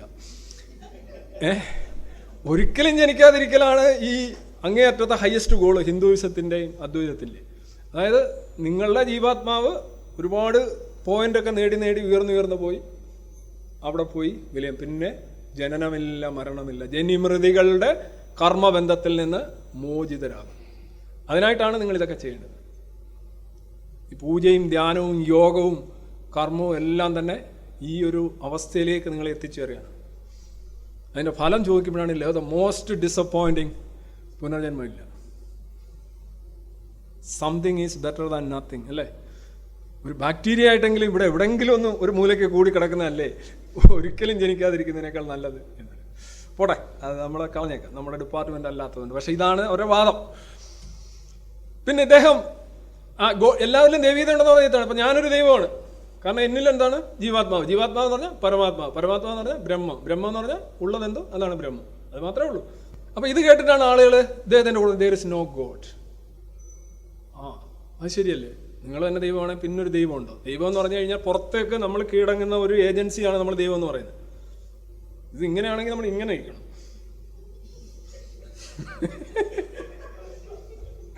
അല്ലേ? ഇങ്ങനെ പറയുന്ന സംഗതി ഇങ്ങനെ ഒരിക്കലും അറിയത്തില്ല. ദൈവം എന്ന് പറഞ്ഞാൽ an എക്സ്റ്റേണൽ ഏജൻസി. നിങ്ങൾ കീഴടങ്ങുന്നു, നിങ്ങൾ ചോദിക്കുന്നു, വാങ്ങുന്നു, കീഴടങ്ങുന്നു, അല്ലേ? കൊതി പേടി എല്ലാം അവിടെയല്ലേ? അതാണ് എല്ലാവരും ദൈവമായിട്ട് പറയുന്നത്. ഇനിയിപ്പോൾ അല്ലെന്നൊക്കെ പറഞ്ഞു കഴിഞ്ഞാൽ പിന്നെ എല്ലാവരും ദൈവങ്ങളാണ്. മൊത്തം ദൈവമാണെങ്കിൽ പിന്നെ അവസാനം അങ്ങോട്ടും ഇങ്ങോട്ടും എല്ലാവരും അതെ, പിന്നെ ഇവിടെ അകത്ത് ദൈവം എല്ലായിടത്തും കണക്ഷൻ കൊടുത്ത അവസ്ഥയാവും. പോടെ, he criticised priesthood but become A cult leader in the end. പുള്ളി എല്ലാവർക്കും പോപ്പുലറായിട്ടൊരു കാര്യം പറഞ്ഞ് പുരോഹിതന്മാരെ എടുത്തിട്ട് ചളക്കാൻ തുടങ്ങി. ഇത് ഭയങ്കര കഴിഞ്ഞ ഒരു 19 വർഷമായിട്ട് നമ്മൾ കാണുന്നതാണ്. ഈ പൗരോഹിത്യമാണ് പ്രശ്നം എന്ന് പറയുന്ന കുറേ ബുദ്ധിജീവികളെ നമുക്ക് കാണാൻ കഴിയും. മതം നല്ല സാധനമാണ്, ചക്കരയാണ്. പിന്നെ പ്രവാചകനും പിന്നെ ദൈവവും പിന്നെ യേശുവൊക്കെ അവരൊക്കെ നല്ല നല്ല ആൾക്കാരാണ്. പക്ഷെ ആരാണ് പ്രശ്നം? ഈ വെള്ളയടിച്ച കുഴിമാടങ്ങൾ. അത് ക്രിസ്ത്യാനിറ്റിയിൽ അങ്ങനെയാണ് പറയുന്നത്.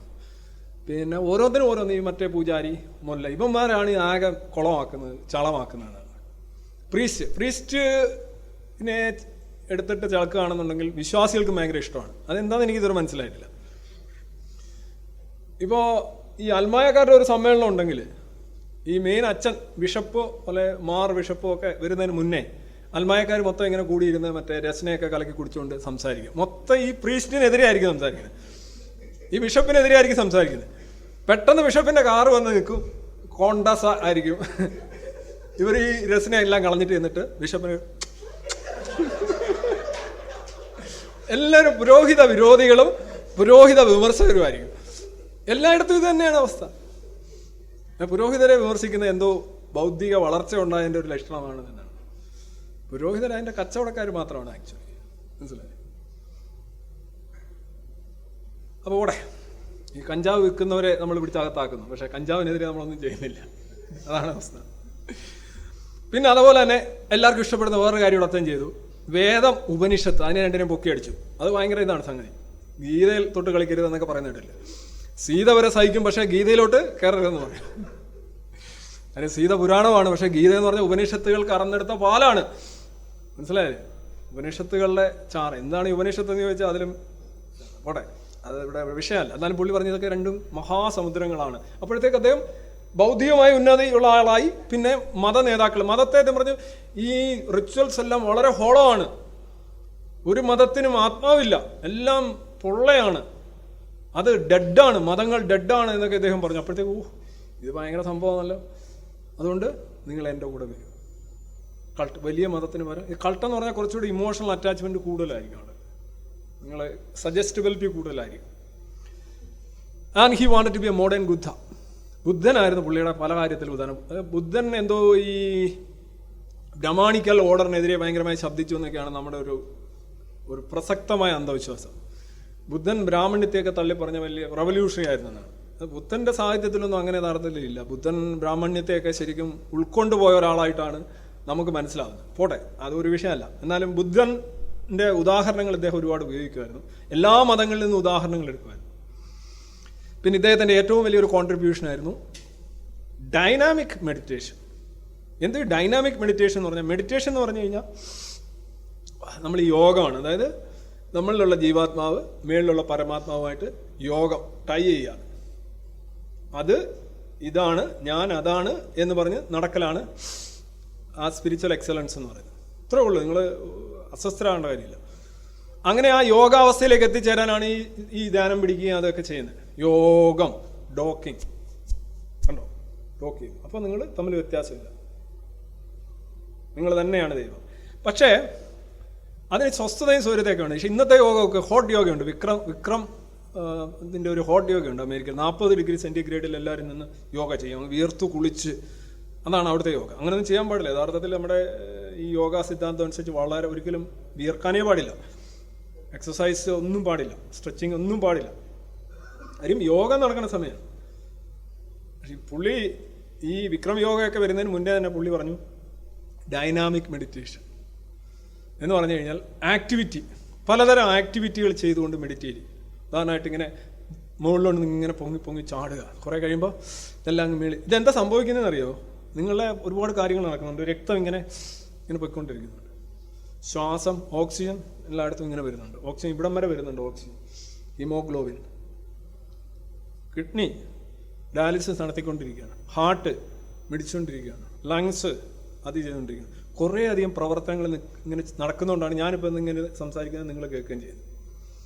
ഇത് നമ്മൾക്ക് അപ്സെറ്റ് ചെയ്യാൻ കഴിയും. ഉദാഹരണമായിട്ട് നമ്മൾ പെട്ടെന്ന് ഇങ്ങനെ ഭയങ്കരമായിട്ട് ഓടുകയാണെങ്കിൽ ഉണ്ടോ ഇത് ഇടിക്കും. ഇതെന്ന് വെച്ചാൽ ഹൈപ്പർ വെന്റിലേഷൻ എന്നാണ് എൻ്റെ അർത്ഥം.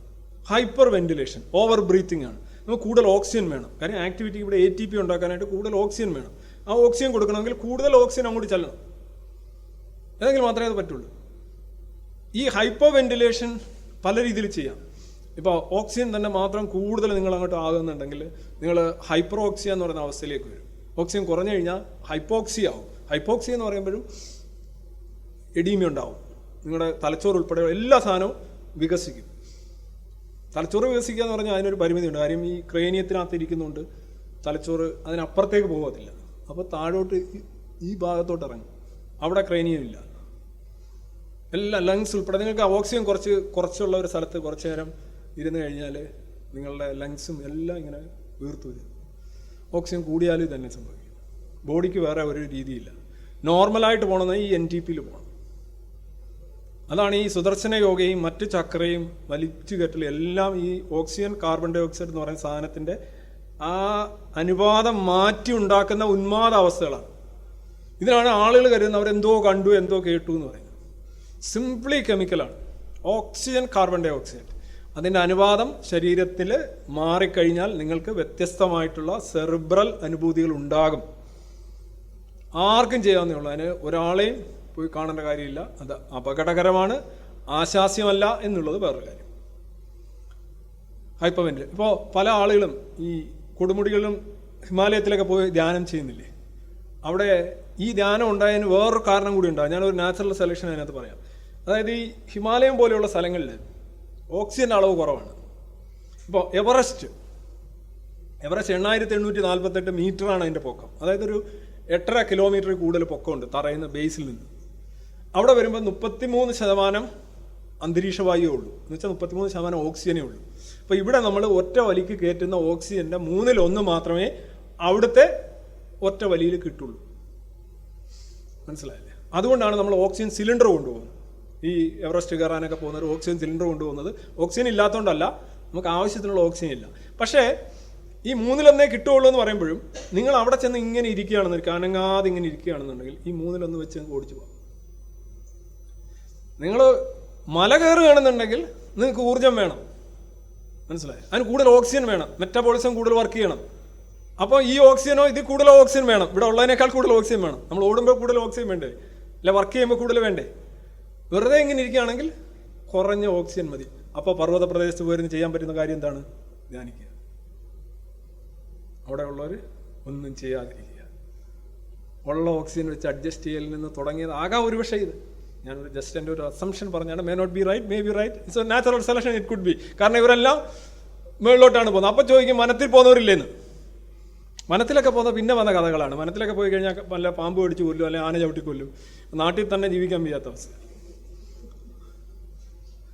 ഈ ഹൈ ആൾട്ടിറ്റ്യൂഡിൽ പോയി ചെയ്യുന്നതിൻ്റെ അവിടെ വർക്ക് ചെയ്ത് കഴിഞ്ഞാൽ ഒരുപാട് സംഗതി വേണ്ടി വരും. ഇദ്ദേഹത്തിൻ്റെ ഡൈനാമിക് മെഡിറ്റേഷൻ എന്ന് പറഞ്ഞു കഴിഞ്ഞാൽ ഹൈപ്പർ വെന്റിലേഷനാണ്. ഇങ്ങനെ പിടിച്ച് ഭയങ്കരമായിട്ട് വലിച്ചു കയറ്റുക. അപ്പോൾ കൂടുതൽ ഓക്സിജൻ വരുന്നു. പിന്നെന്താണ്? Scream and shout. നിങ്ങൾ ഇദ്ദേഹത്തിൻ്റെ വീഡിയോസ് കണ്ടു കഴിഞ്ഞാൽ ഈ ഓറഞ്ച് വസ്ത്രധാരികളെല്ലാം കൂടെ വന്നിട്ട് ഒക്കെ പറഞ്ഞ് അലർന്ന് കാണും. ചെന്ന് ഇങ്ങനെ അലറി അങ്ങ് പോകും, വേറൊരു അവസ്ഥയിലേക്ക് പോവുകയാണ്. പിന്നെ എന്താണ്? Jump up and down. മുകളിലോട്ട് ഇങ്ങനെ താഴെ ഇങ്ങനെ മെഡിറ്റേഷനാണ്. ഡൈനാമിക് എന്ന് പറഞ്ഞാൽ ശാന്തമല്ല, ഡൈനാമിക്കാണ്, സജീവമാണ്, സക്രിയമാണ്. Hyperventilation, scream and shout, jump up and down. ഇതൊക്കെ എന്താണ്? കുണ്ടലിനി ഉയർത്താനാണ്. അവിടെ വെച്ച് പോയി. കുണ്ടലിനിയെ കുറിച്ച് ഞാൻ കൂടുതൽ പറഞ്ഞില്ല. കുണ്ടലിനി ഉയർത്താനാണ് ഇദ്ദേഹം ഇതെല്ലാം പറഞ്ഞു കൊടുക്കുന്നത്. ചക്രത്തിൽ വിശ്വസിച്ച മനുഷ്യനാണ്. എന്നെങ്കിൽ മാത്രമേ ചക്രം കിട്ടൂ. ഇന്ത്യയിൽ ചക്രത്തിൽ വിശ്വസിക്കുന്നില്ല എന്ന് പറഞ്ഞാൽ ചക്രം ആരെങ്കിലും തരുമോ? ചക്രത്തിൽ വിശ്വസിക്കുന്നവർക്കാണ് ചക്രം കിട്ടുന്നത്. അങ്ങനെയാണ് രജനീഷിന് ഈ റോൾസ് റോയ്സ് എല്ലാം കിട്ടിയത്. ഉള്ളത് പറഞ്ഞു കഴിഞ്ഞാൽ ഒന്നും കിട്ടത്തില്ല. സ്വർഗരാജ്യം വാഗ്ദാനം ചെയ്തു നോക്ക്. അത് ഉള്ള കാര്യമാണോ? അല്ല. നിങ്ങൾ സമ്പന്നനാവും. അല്ലെ ഞങ്ങൾ എനിക്ക് ഒരു ഭവന പദ്ധതി പ്രകാരം ഒരു ചെറിയ വീട് വെച്ച് തരാം എന്ന് പറഞ്ഞു കഴിഞ്ഞാൽ അത്ര ഒരു ഇമ്പാകം ഉണ്ടാവില്ല. റേസ് കൊണ്ടില്ലേ, കരിഷ്മാറ്റിക് ആൻഡ് ഡെലീരിയസ്. യഥാർത്ഥം എനിക്ക് തോന്നുന്നു ഈ പെൻഡക്കോസ്റ്റ് ടീമുകൾ ഇദ്ദേഹത്തെ കോപ്പി അടിച്ചാണോ, ഇദ്ദേഹം പെൻഡക്കോസ്റ്റുകളെ കോപ്പി അടിച്ചാണോ എന്ന് എനിക്കൊരു സംശയമുണ്ട്. എന്തായാലും നല്ല സ്വാധീനമുണ്ട് ഇദ്ദേഹത്തിൻ്റെ ആ ബഹളമൊക്കെ കാണിക്കുന്ന കിടന്നു. പിന്നെ ഇവർ കുറച്ചുകൂടെ എക്സ്റ്റെൻഡ് ചെയ്തിപ്പോൾ ഇവർ ഈ കണ്ണ ഇതൊക്കെ ഉണ്ടല്ലോ, ഒറ്റ അടിക്കാൻ തന്നെ ഇങ്ങനെ ആളുകളെ നെല്ല് ചാഞ്ഞു വീഴുന്നോണൊക്കെ ഉള്ള ഐറ്റം, അതൊന്നും ഇദ്ദേഹം കണ്ടുപിടിച്ചിട്ടില്ലായിരുന്നു. ഇതൊക്കെ പിന്നീട് വന്നാണെന്ന് എനിക്ക് തോന്നുന്നു. പിന്നെ എന്ത് ചെയ്യണമെന്ന് അറിയോ, ഇത്രയും കിടന്ന് അകത്ത് സീൽക്കാരവും ബഹളവും എല്ലാം ഉണ്ടാക്കി കയ്യും കാലും ഒക്കെ ഇളക്കി ഷൗട്ട് ചെയ്തിട്ട് അവസാനം ചെന്നിട്ട് ചത്ത പോലെ കിടക്കണം, ശവാസനം. അതിൻ്റെ സമാധാനം ഭയങ്കരമാണ്. നിങ്ങൾ ഷട്ടിൽ കളിച്ചാലും മതി, നല്ല രീതിയിലൊരു ഈ സമയത്തൊരു 3-4 സെറ്റ് ഷട്ടിൽ കളിച്ചു കഴിഞ്ഞാൽ ഒരു അരമണിക്കൂർ ഭയങ്കര ബ്ലിസ്സാണ്. നിങ്ങളൊന്ന് കളിച്ചു നോക്കണം, അല്ലേ? ഗിരീഷിനൊക്കെ അറിയാം. In the end cry profusely. ഇങ്ങനെ കിടന്നിട്ട് എന്ത് ചെയ്യണം? കരയുമ്പോൾ ഇവിടെയുള്ള കണ്ണിലുള്ള അഴുക്ക് പിന്നെ ഇമ്പ്യൂരിറ്റീസ് എല്ലാം തന്നെ ഒഴുക്കിക്കളയും. അപ്പോൾ കണ്ണും ക്ലീനായി, മനസ്സിനും സ്വസ്ഥതയായി, ഉള്ളിലുള്ളതെല്ലാം പുറത്തും പോയി, വളരെ സ്വസ്ഥ. ആഹാ, ഈ ഒരു കപ്പ് കാപ്പിയൂടെ കുടിച്ചു കഴിഞ്ഞാൽ സ്വസ്ഥ. അല്ല, ആളുകൾ ഇതാണ് ഉദ്ദേശിക്കുന്നത്. അവരെ ഇറക്കി വിടുകയാണ്. ഇതിനാണ് ആളുകൾ വലിയ ഈ പറഞ്ഞ അമേരിക്കയിൽ നിന്നൊക്കെ പ്ലെയിനകത്ത് ആളുകൾ പിടിച്ചിവിടെ വരികയാണ്. സ്വസ്ഥത വേണം, അത് അവിടെ കിട്ടുന്നില്ല. അവിടെ കാറുണ്ട്, അതുണ്ട്, ഇതുണ്ട്, പക്ഷെ സ്വസ്ഥതയില്ല. വെർ ക്യാൻ ഐ ഗെറ്റ് സ്വസ്ഥത, സ്വൈരത ആൻഡ് ശാന്തി ഫ്രം? അപ്പോൾ രജനീഷ് പറഞ്ഞ് ശാന്തി ഇവിടെ ഉണ്ട്, വരൂ. ഓക്കെ. ഇനി ഇദ്ദേഹം ഇറിലീജിയസ് ആണ്. ഇദ്ദേഹത്തിന്റെ എല്ലാ ആൾ ദൈവങ്ങളെയും നോക്കുകയാണെങ്കിൽ അവർ പറയും, I am not a Christian, I am not a Hindu, I am not a Muslim, I am not a Zarathustra, I am not a dash, I am not a dash, but I am the man of the world, വിശ്വപൗരൻ. Election വേണമെങ്കിൽ നിൽക്കാം. ഇതെല്ലാ ആൾ ദൈവങ്ങളും നോക്കേ. അമ്മയ്ക്ക് അങ്ങനെ ഒരു മതം, ജാതി, മറ്റേത് മറിച്ചതൊന്നുമില്ല. അങ്ങനെ ഞാൻ ഇന്ന ജാതിയാണ്, ഇന്ന മതമാണെന്ന് പറയുന്ന ഒരാൾ ദൈവത്തെ നിങ്ങൾക്ക് കാണിച്ചു തരാൻ പറ്റും? ഇവിടെ ഇത്രയും വലിയ പ്രോഗ്രസീവാണ് ആൾ ദൈവങ്ങൾ. ആൾ ദൈവങ്ങളും രാഷ്ട്രീയക്കാരും ഒരേപോലെ പ്രോഗ്രസീവ്. അവർക്ക് ജാതിയും മതമൊന്നുമില്ല. പക്ഷേ എല്ലാ കാര്യത്തിലും അതൊക്കെ ഉണ്ടാവും. പക്ഷേ അവരുടെ ഒരു സാധനം എന്ന് പറഞ്ഞു കഴിഞ്ഞാൽ ജാതി മതം ചിന്തകൾ, ആൺ പെൺ വ്യത്യാസമില്ല, ഒന്നുമില്ല.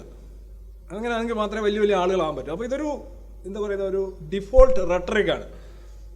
അവരങ്ങനെ ആയിരിക്കും എപ്പോഴും പറയാം. അതുപോലെ തന്നെ ഇദ്ദേഹവും പറഞ്ഞു, എനിക്ക് ജാതി മതമൊന്നുമില്ല, ക്രിസ്ത്യാനി ഇല്ല, അതില്ല, ഇതില്ല. പിന്നെ അദ്ദേഹം പറഞ്ഞു, be self reliant and have no masters. അനുയായികളോട് പറഞ്ഞത്, നിങ്ങൾ ആത്മനിർഭർ ഭാരത് അത് ആർജിക്കുക. നിങ്ങൾ സ്വയം സെൽഫ് റിലയൻ്റ് ആവുക. You should have any masters, you shouldn't have any masters. യജമാനന്മാർ പാടില്ല. അപ്പൊ ഇദ്ദേഹം ആരായിരുന്നു? ഇദ്ദേഹം ഒരു ഗുരുവായിരുന്നു.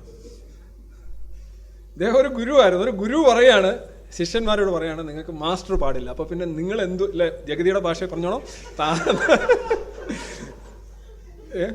അറിയാതെ ചോദിച്ചു. ജഗതി അങ്ങനെയാണ് ചോദിച്ചത്. ഗുരുവാണ് പറയുന്നത്, നോ മാസ്റ്റേഴ്സ്. അപ്പൊ ഇത് കണ്ടിട്ട് പറയാം, നിങ്ങളും പറയത്തില്ലയോ ആ പിന്നെ എസൻസിന്റെ കിളി ഇതിനകത്തുനിന്ന് വന്നില്ലേ എന്നൊക്കെ വേണേൽ ചോദിച്ചളയാണ്. മാസ്റ്റേഴ്സ് പാടില്ല എന്ന് പറഞ്ഞാൽ അർത്ഥം മാസ്റ്റേഴ്സ് പാടാം എന്നല്ല, പാടില്ല എന്ന് തന്നെയാണ്. ഗുരു ലെസ് ആണ്.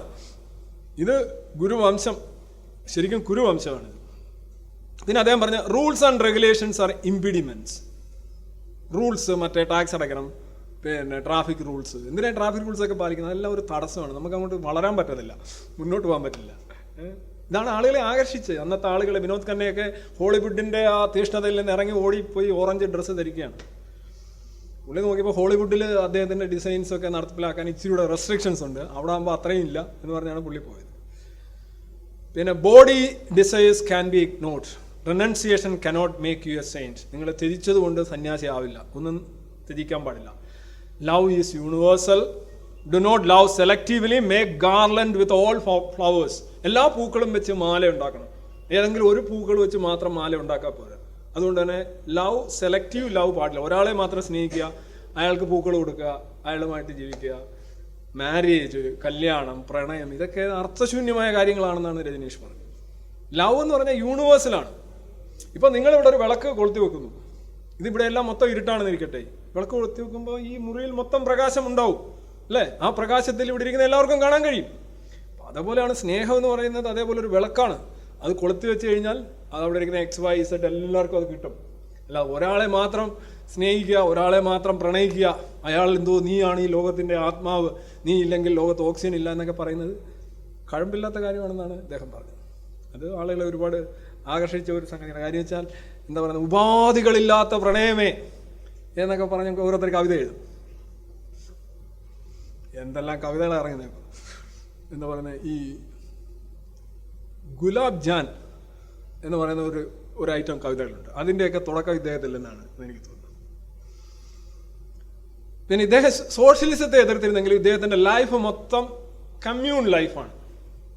സോഷ്യലിസം പറഞ്ഞിരുന്നത് ഒരിടത്ത് തന്നെ കുബുട്സ് മോഡലിലെ ഒരു സൈസ്, എല്ലാവരും ഒരുമിച്ച് നിൽക്കുക, അവനവന് വേണ്ടി ഉൽപ്പാദിപ്പിക്കുക, എല്ലാവരും അവൻ്റെ ശേഷിക്കനുസരിച്ച് ഉൽപ്പാദിപ്പിക്കുക, എല്ലാവർക്കും തുല്യമായി വീതിക്കുക എന്നൊക്കെയുള്ള ഒരു യൂട്ടോപ്യൻ സാധനമാണല്ലോ പറഞ്ഞത്. പുള്ളി യഥാർത്ഥത്തിൽ ആ കമ്മ്യൂണിൽ സ്പിരിച്വൽ കമ്മ്യൂണലിസമാണ്. അപ്പോൾ സ്പിരിച്വൽ കമ്മ്യൂണിസം വെച്ചാൽ നിങ്ങൾ എല്ലാവരെയും സ്നേഹിക്കുന്നു, എല്ലാവരും നിങ്ങളെ സ്നേഹിക്കുന്നു. നിങ്ങളുടെ പെണ്ണ് നിങ്ങളുടെ ചെറുക്കനൊന്നുമില്ല, ഡാൻസ് ചെയ്യുന്നു, കുറേ ഡാൻസ് ചെയ്യുന്നു, ചോദിച്ചത് അപ്പുറം ഇങ്ങനെയൊക്കെയല്ലേ ജീവിക്കുന്നത് എന്നാണ് അദ്ദേഹം ചോദിച്ചത്. Commune like an ashram, all are family members. ഭാര്യയുണ്ട്, പക്ഷെ ഒന്നല്ല, സിംഗുലർ അല്ലെന്നേ ഉള്ളൂ. എഗെയിൻസ്റ്റ് മോണോഗാമസ് റിലേഷൻഷിപ്പ്, ഒരാളിലേക്ക് മാത്രം നിങ്ങൾ ഒതുങ്ങുക എന്ന് പറയുന്നത് കഴിഞ്ഞാൽ അത് ശരിയല്ല. Do not restrict your love, love all. എല്ലാവരോടും സ്നേഹം എന്നൊക്കെ പറയുന്നത് കണ്ടിട്ടില്ല ഓരോരുത്തർ, എല്ലാവരോടും സ്നേഹം മാത്രം, ആ ഒരു ലെവലാണ്. Marriage is A bondage. പിന്നെ അദ്ദേഹം religious radicalism is A problem അതുകൂടെ പറഞ്ഞു. ഈ മത തീവ്രവാദം ഒരു പ്രശ്നമാണെന്ന് പറഞ്ഞു. അപ്പോൾ അദ്ദേഹം ഒരു ഫാഷിസ്റ്റ് വിരുദ്ധ പോരാളി കൂടിയാണ്. മാത്രമല്ല അദ്ദേഹത്തെ ഒരു ഹിന്ദു തീവ്രവാദിയാണ് അദ്ദേഹത്തിനെതിരെ കത്തി എറിഞ്ഞു. അങ്ങനെയാണ് അദ്ദേഹം പൂനെയിൽ നിന്ന് ഓടിപ്പോകുന്നത്. അപ്പോൾ ഹിന്ദുത്വമായിട്ടുള്ള നേരിട്ട പോരാട്ടത്തിൽ നാട് വിട്ടുപോയ ആദ്യത്തെ സ്പിരിച്വൽ ഗുരുവാണ് രജനീഷ്. അപ്പോൾ അദ്ദേഹം എന്താ പറയുക, ഫാഷിസ്റ്റ് വിരുദ്ധ പോരാളി കൂടി ആണ് ആ അർത്ഥത്തിൽ. Mandir masjid would not be destroyed by a true religious man. അതും അതാണ്, യഥാർത്ഥ മതവിശ്വാസിക്ക് ഇതൊന്നും ചെയ്യാൻ പറ്റില്ല. ഇതാണല്ലോ ഒരു സ്റ്റോക്ക് നാരേറ്റീവ്. കാര്യം കൂടുതലും യഥാർത്ഥ മതവിശ്വാസി ആകാനായിട്ട് ആഗ്രഹിക്കുന്നവരാണ്. യഥാർത്ഥ മതവിശ്വാസികളാണ് ഈ വേൾഡ് ട്രേഡ് സെൻറ്റർ മറ്റുള്ള ഉൾപ്പെടെയുള്ള കാര്യങ്ങൾ ചെയ്യുന്നത്. വെള്ളം ഒഴിച്ചടിക്കുന്നവനെ കൊണ്ടാണ് നമ്മൾ ജീവിച്ചു പോകുന്നത്.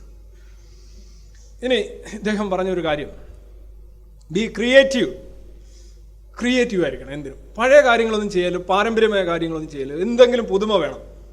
മനസ്സിലായോ? അതെന്താണ്? Create music, create poetry, create something, create, B A part of innovation. ഇത് കേൾക്കുന്നവർക്കും ഓക്കെ, കുഴപ്പമൊന്നുമില്ല, എന്താണ് നിങ്ങൾ ക്രിയേറ്റ് ചെയ്യുന്നതെന്നുള്ളതിനെ ആശ്രയിച്ചിരിക്കും. B materialistic and spiritual, B rich and spiritual, it has A great future.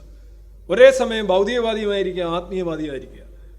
Rich ആവുക, റിച്ച് സ്പിരിച്വലിസ്റ്റ് ആവുക.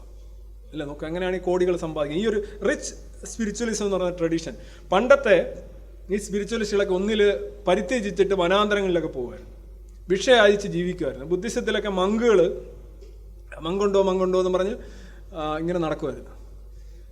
അവർക്ക് എന്തെങ്കിലുമൊക്കെ ഇട്ട് കൊടുക്കും, അവരെയൊക്കെ വെച്ച് കഴിക്കും. അങ്ങനെ ഒരു ജീവിതം എന്തോ ഇവിടെ വെച്ച് ചേരാനുള്ള ഒരു ജീവിതമാണ്. പക്ഷെ അതൊക്കെ മാറി അതിന് മുഴുവൻ നേരെ ടേണിങ് അപ്സൈഡ് ഡൗൺ ആണ് ഈ രജനീഷിൻ്റെ ഒക്കെ കാലഘട്ടത്തിൽ വരുന്നത്. B rich and B spiritual. അപ്പോൾ രണ്ടുമായി ഒന്നും നഷ്ടപ്പെടുന്നില്ല. അതാണ് അന്നാണ് അദ്ദേഹം പറഞ്ഞൊരു ഡയലോഗാണ് ഞാൻ മുമ്പ് സൂചിപ്പിച്ചത്. Beggars can come to me.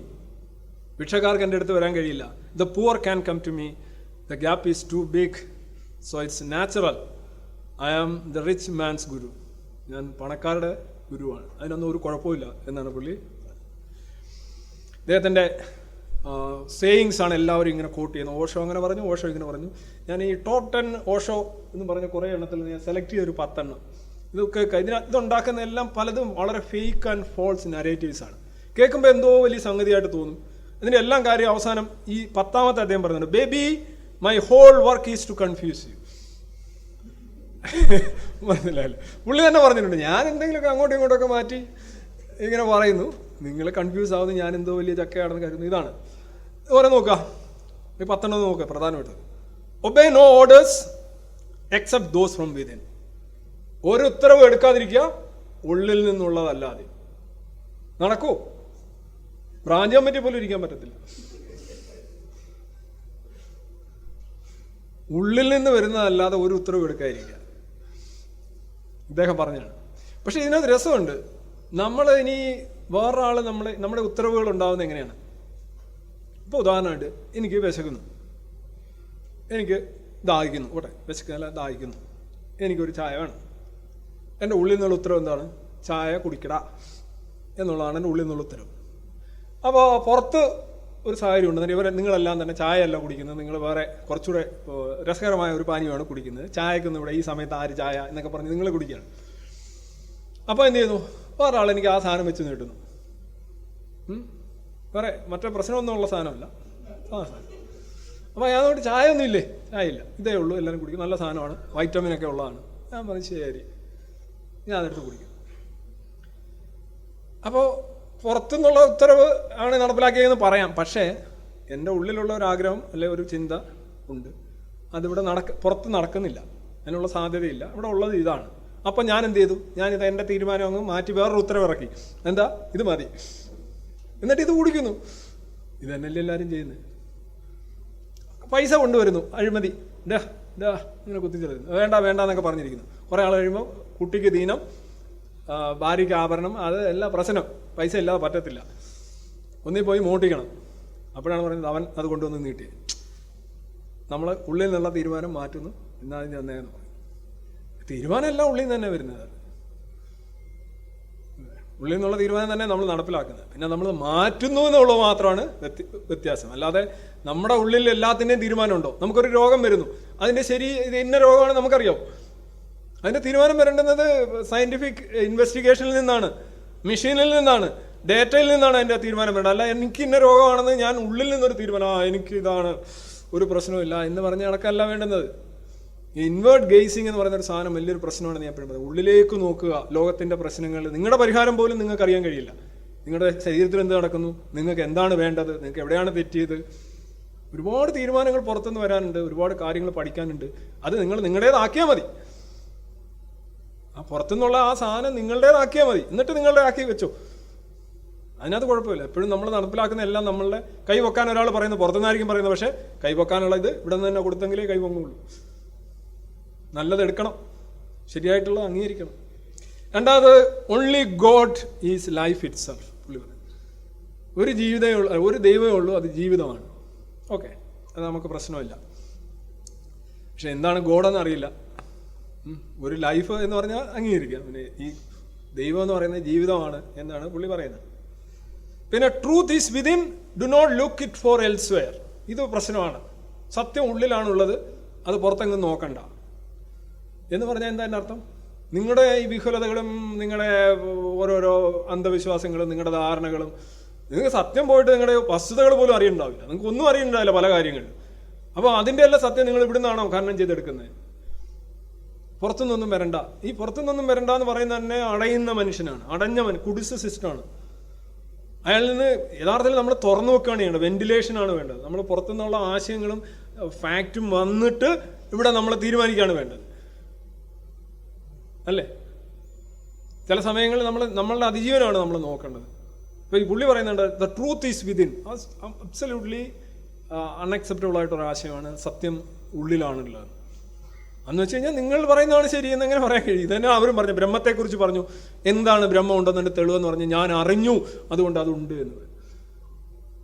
അങ്ങനെ പറഞ്ഞിട്ട് കഴിഞ്ഞാൽ എങ്ങനെ ശരിയാവുന്നത്? അപ്പോൾ ഞാൻ പറയുകയാണ് എനിക്കതുണ്ടെന്ന് തോന്നുന്നു, അതുകൊണ്ട് അതുണ്ട്. ഇതന്നല്ലേ അന്ധവിശ്വാസത്തിൻ്റെ syllabus. Emptiness is the door to truth. അത് സ്പിരിച്വലിസ്റ്റാണ്. ശൂന്യമായ അവസ്ഥയിൽ മാത്രമേ സത്യത്തിലേക്ക് എത്തിച്ചേരാൻ കഴിയൂ. അതിൽ പ്രത്യേകിച്ചൊന്നുമില്ല. ശൂന്യമായിരിക്കുക എന്നുള്ള ഒരു അവസ്ഥ, വിശ്വസിക്കുക എന്നൊക്കെ പറയുന്നത് അത് ആക്ച്വലി ജീവിതത്തിൽ ബാധകമായ കാര്യമല്ല. Life is here and now. ഇത് അദ്ദേഹം പുനർജന്മത്തെയും മറ്റു കാര്യങ്ങളെയൊക്കെ നിഷേധിക്കുന്നതാണ്, ഭയങ്കര പ്രോഗ്രസീവ് ആണെന്ന് പറയുന്നത്. ലൈഫ് എന്ന് പറയുന്നത് ഇവിടെയാണ്, ഇതാണ്. മേളിൽ ലൈഫില്ല, താഴെ ലൈഫില്ല, കൂറി വേൾഡോ അങ്ങനെ ഒന്നുമില്ല എന്നുള്ള അർത്ഥത്തിലാണ്. Live fully അവേക്ക്. ഉണർന്ന് ഇരുന്ന് ജീവിക്കുക. അത് ലിറ്ററലായിട്ട് എടുക്കണ്ട. പുള്ളി പറഞ്ഞത് ജീവിക്കുമ്പോൾ ഉണർന്നിരിക്കുക, സത്യങ്ങളോടും യാഥാർത്ഥ്യങ്ങളോടും ഉണർന്നിരിക്കുക, തലച്ചോറ് ഉപയോഗിക്കുക എന്നുള്ള അർത്ഥത്തിലാണ്. ഇതൊക്കെ വെറും ഈ കുറേ ചുമ്മാ മുദ്രാവാക്യങ്ങൾ ഇവർ പറയുന്നതാണ്. പട്ടിണിക്കെതിരെയാണ് പോരാടുന്നത്, പോരാട്ടം പട്ടിണിക്കും നിരക്ഷരതയ്ക്കും എതിരെയാണ് എന്നൊക്കെ പറയുന്നതേ ഉള്ളൂ. ഇത് ഓരോരോ മുദ്രാവാക്യങ്ങളാണ്. ഇതിനകത്ത് നടക്കുമോ നടക്കത്തില്ലയോ എന്നുള്ളതൊന്നും ഒരു വിഷയമല്ല. ഇത് ഈ എന്താ പറയുന്നത് റെട്ടറിക്കൽ പ്ലോയ്സ് ആണ്. അടുത്ത് നോക്കുക, ഡു നോട്ട് സ്വിം, ഫ്ലോട്ട്. ഒരിക്കലും നീന്താതിരിക്കുക, ഓളം തള്ളി ഇങ്ങനെ നിൽക്കുക, ഒഴുകി നടക്കുക. ഒഴുകി നടക്കുമ്പോൾ നിങ്ങളൊന്നും അധ്വാനിക്കുന്നില്ല, നീന്തുമ്പോൾ എന്ത് ചെയ്യുന്നു? നിങ്ങൾ അധ്വാനിക്കും. ഇതൊരു കർമ്മണ്യതയ്ക്ക് വിരുദ്ധമായിട്ടുള്ള ഒരു ആശയമാണ്. Do not swim but float. Float ചെയ്യുമ്പോൾ ഒരുപാട് സമയം ഫ്ലോട്ട് ചെയ്യാൻ പറ്റും. നമ്മളൊന്നും ചെയ്യുന്നില്ല. ഞാൻ പർവ്വതത്തിന്റെ മേളിൽ ഇരുന്ന് ധ്യാനിക്കുന്നെന്ന് പറഞ്ഞുകൊണ്ട് തന്നെ ഈ നമ്മളൊരു കടലിലൊക്കെ ആണെങ്കിൽ നമ്മൾ എപ്പോഴും എന്ത് ചെയ്യുന്നതാണ്? എപ്പോഴും ഇങ്ങനെ നീന്തിക്കൊണ്ടിരിക്കുമോ? 1 മണിക്കൂർ പോലും നീന്താൻ പറ്റില്ല. നമ്മളിങ്ങനെ നിൽക്കും.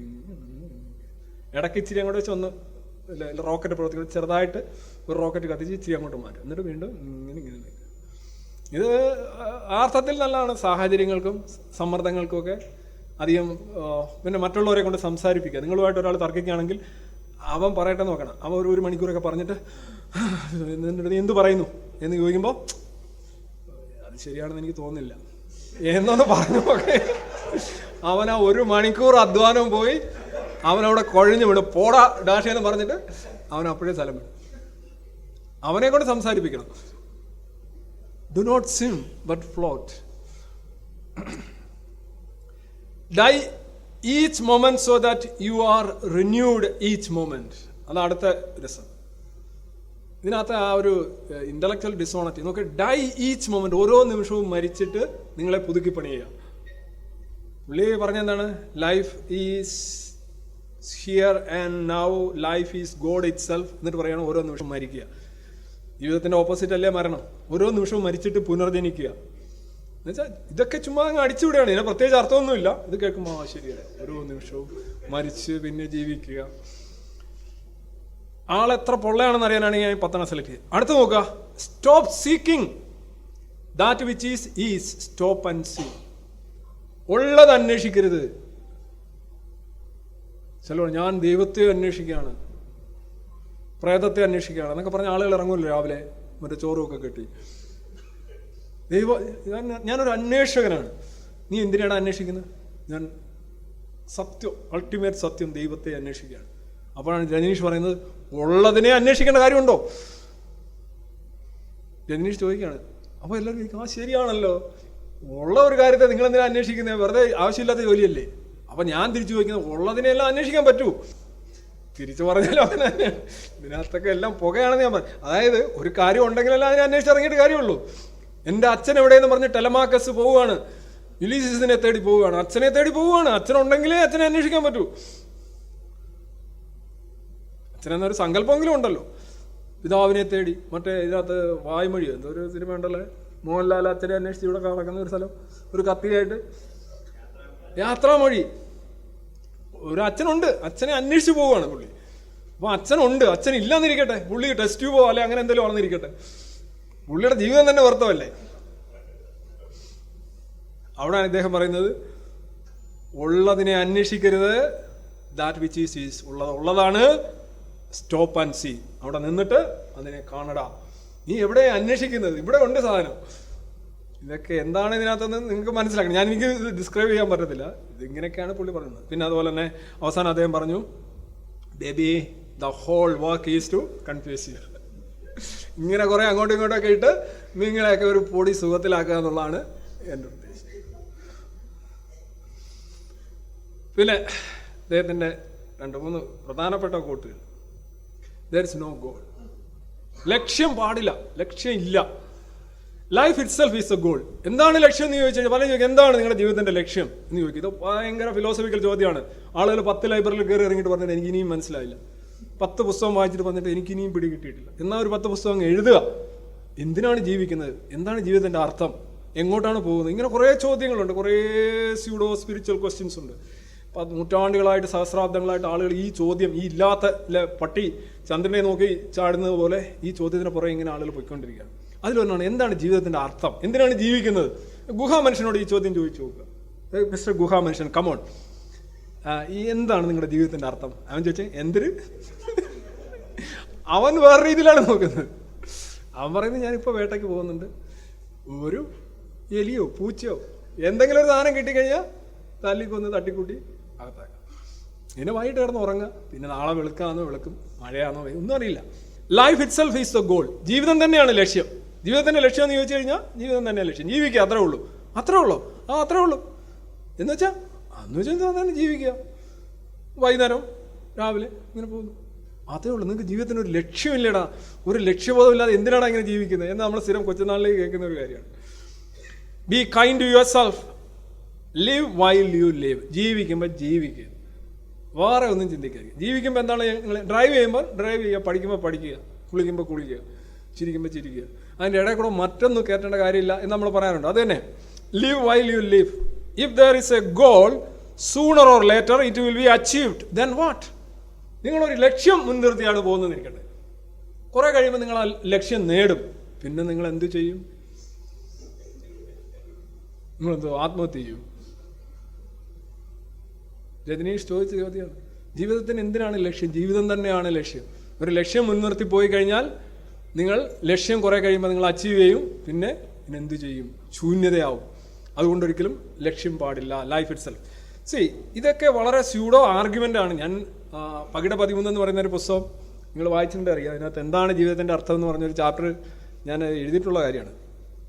നമുക്ക് ലക്ഷ്യമില്ല എന്നൊക്കെ പറയുന്നത് ആ ഗീതയിലെ കർമ്മണ്യേ വാധികാരസ്തേ മാ ഫലേഷു കഥാചന എന്ന് പറയുന്ന ആ വരി ഉണ്ടല്ലേ.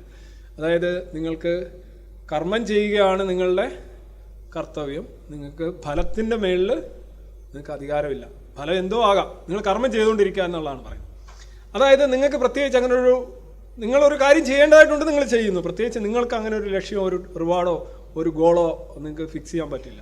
അങ്ങനെ ചെയ്തു കഴിഞ്ഞാൽ പ്രശ്നമാകും എന്നാണ് പുള്ളിയും പറയുന്നത്. അതിൻ്റെ വേറെ ഇതെല്ലാം മ്യൂട്ടേറ്റഡ് ഹിന്ദുയിസവും മ്യൂട്ടേറ്റഡ് ബുദ്ധിസവുമാണ് ഈ പുള്ളിയുടെ മൊത്തം സാധനങ്ങൾ. ഇത് നിങ്ങൾ കാണുന്നത് ഇത് വളരെ പ്രസിദ്ധമായിട്ടുള്ള ഗ്രീൻ ബൂട്ട്സ് എന്ന് പറയുന്ന ഈ എവറസ്റ്റിലേക്ക് കയറി പോകുന്ന വഴിയിൽ മുന്നേ കയറിപ്പോയ ഒരു സഞ്ചാരി 1979 അവിടെ അന്ന് മരിച്ചു വീണ് പുള്ളിയുടെ പുള്ളിയാണ് കിടക്കുന്നത്.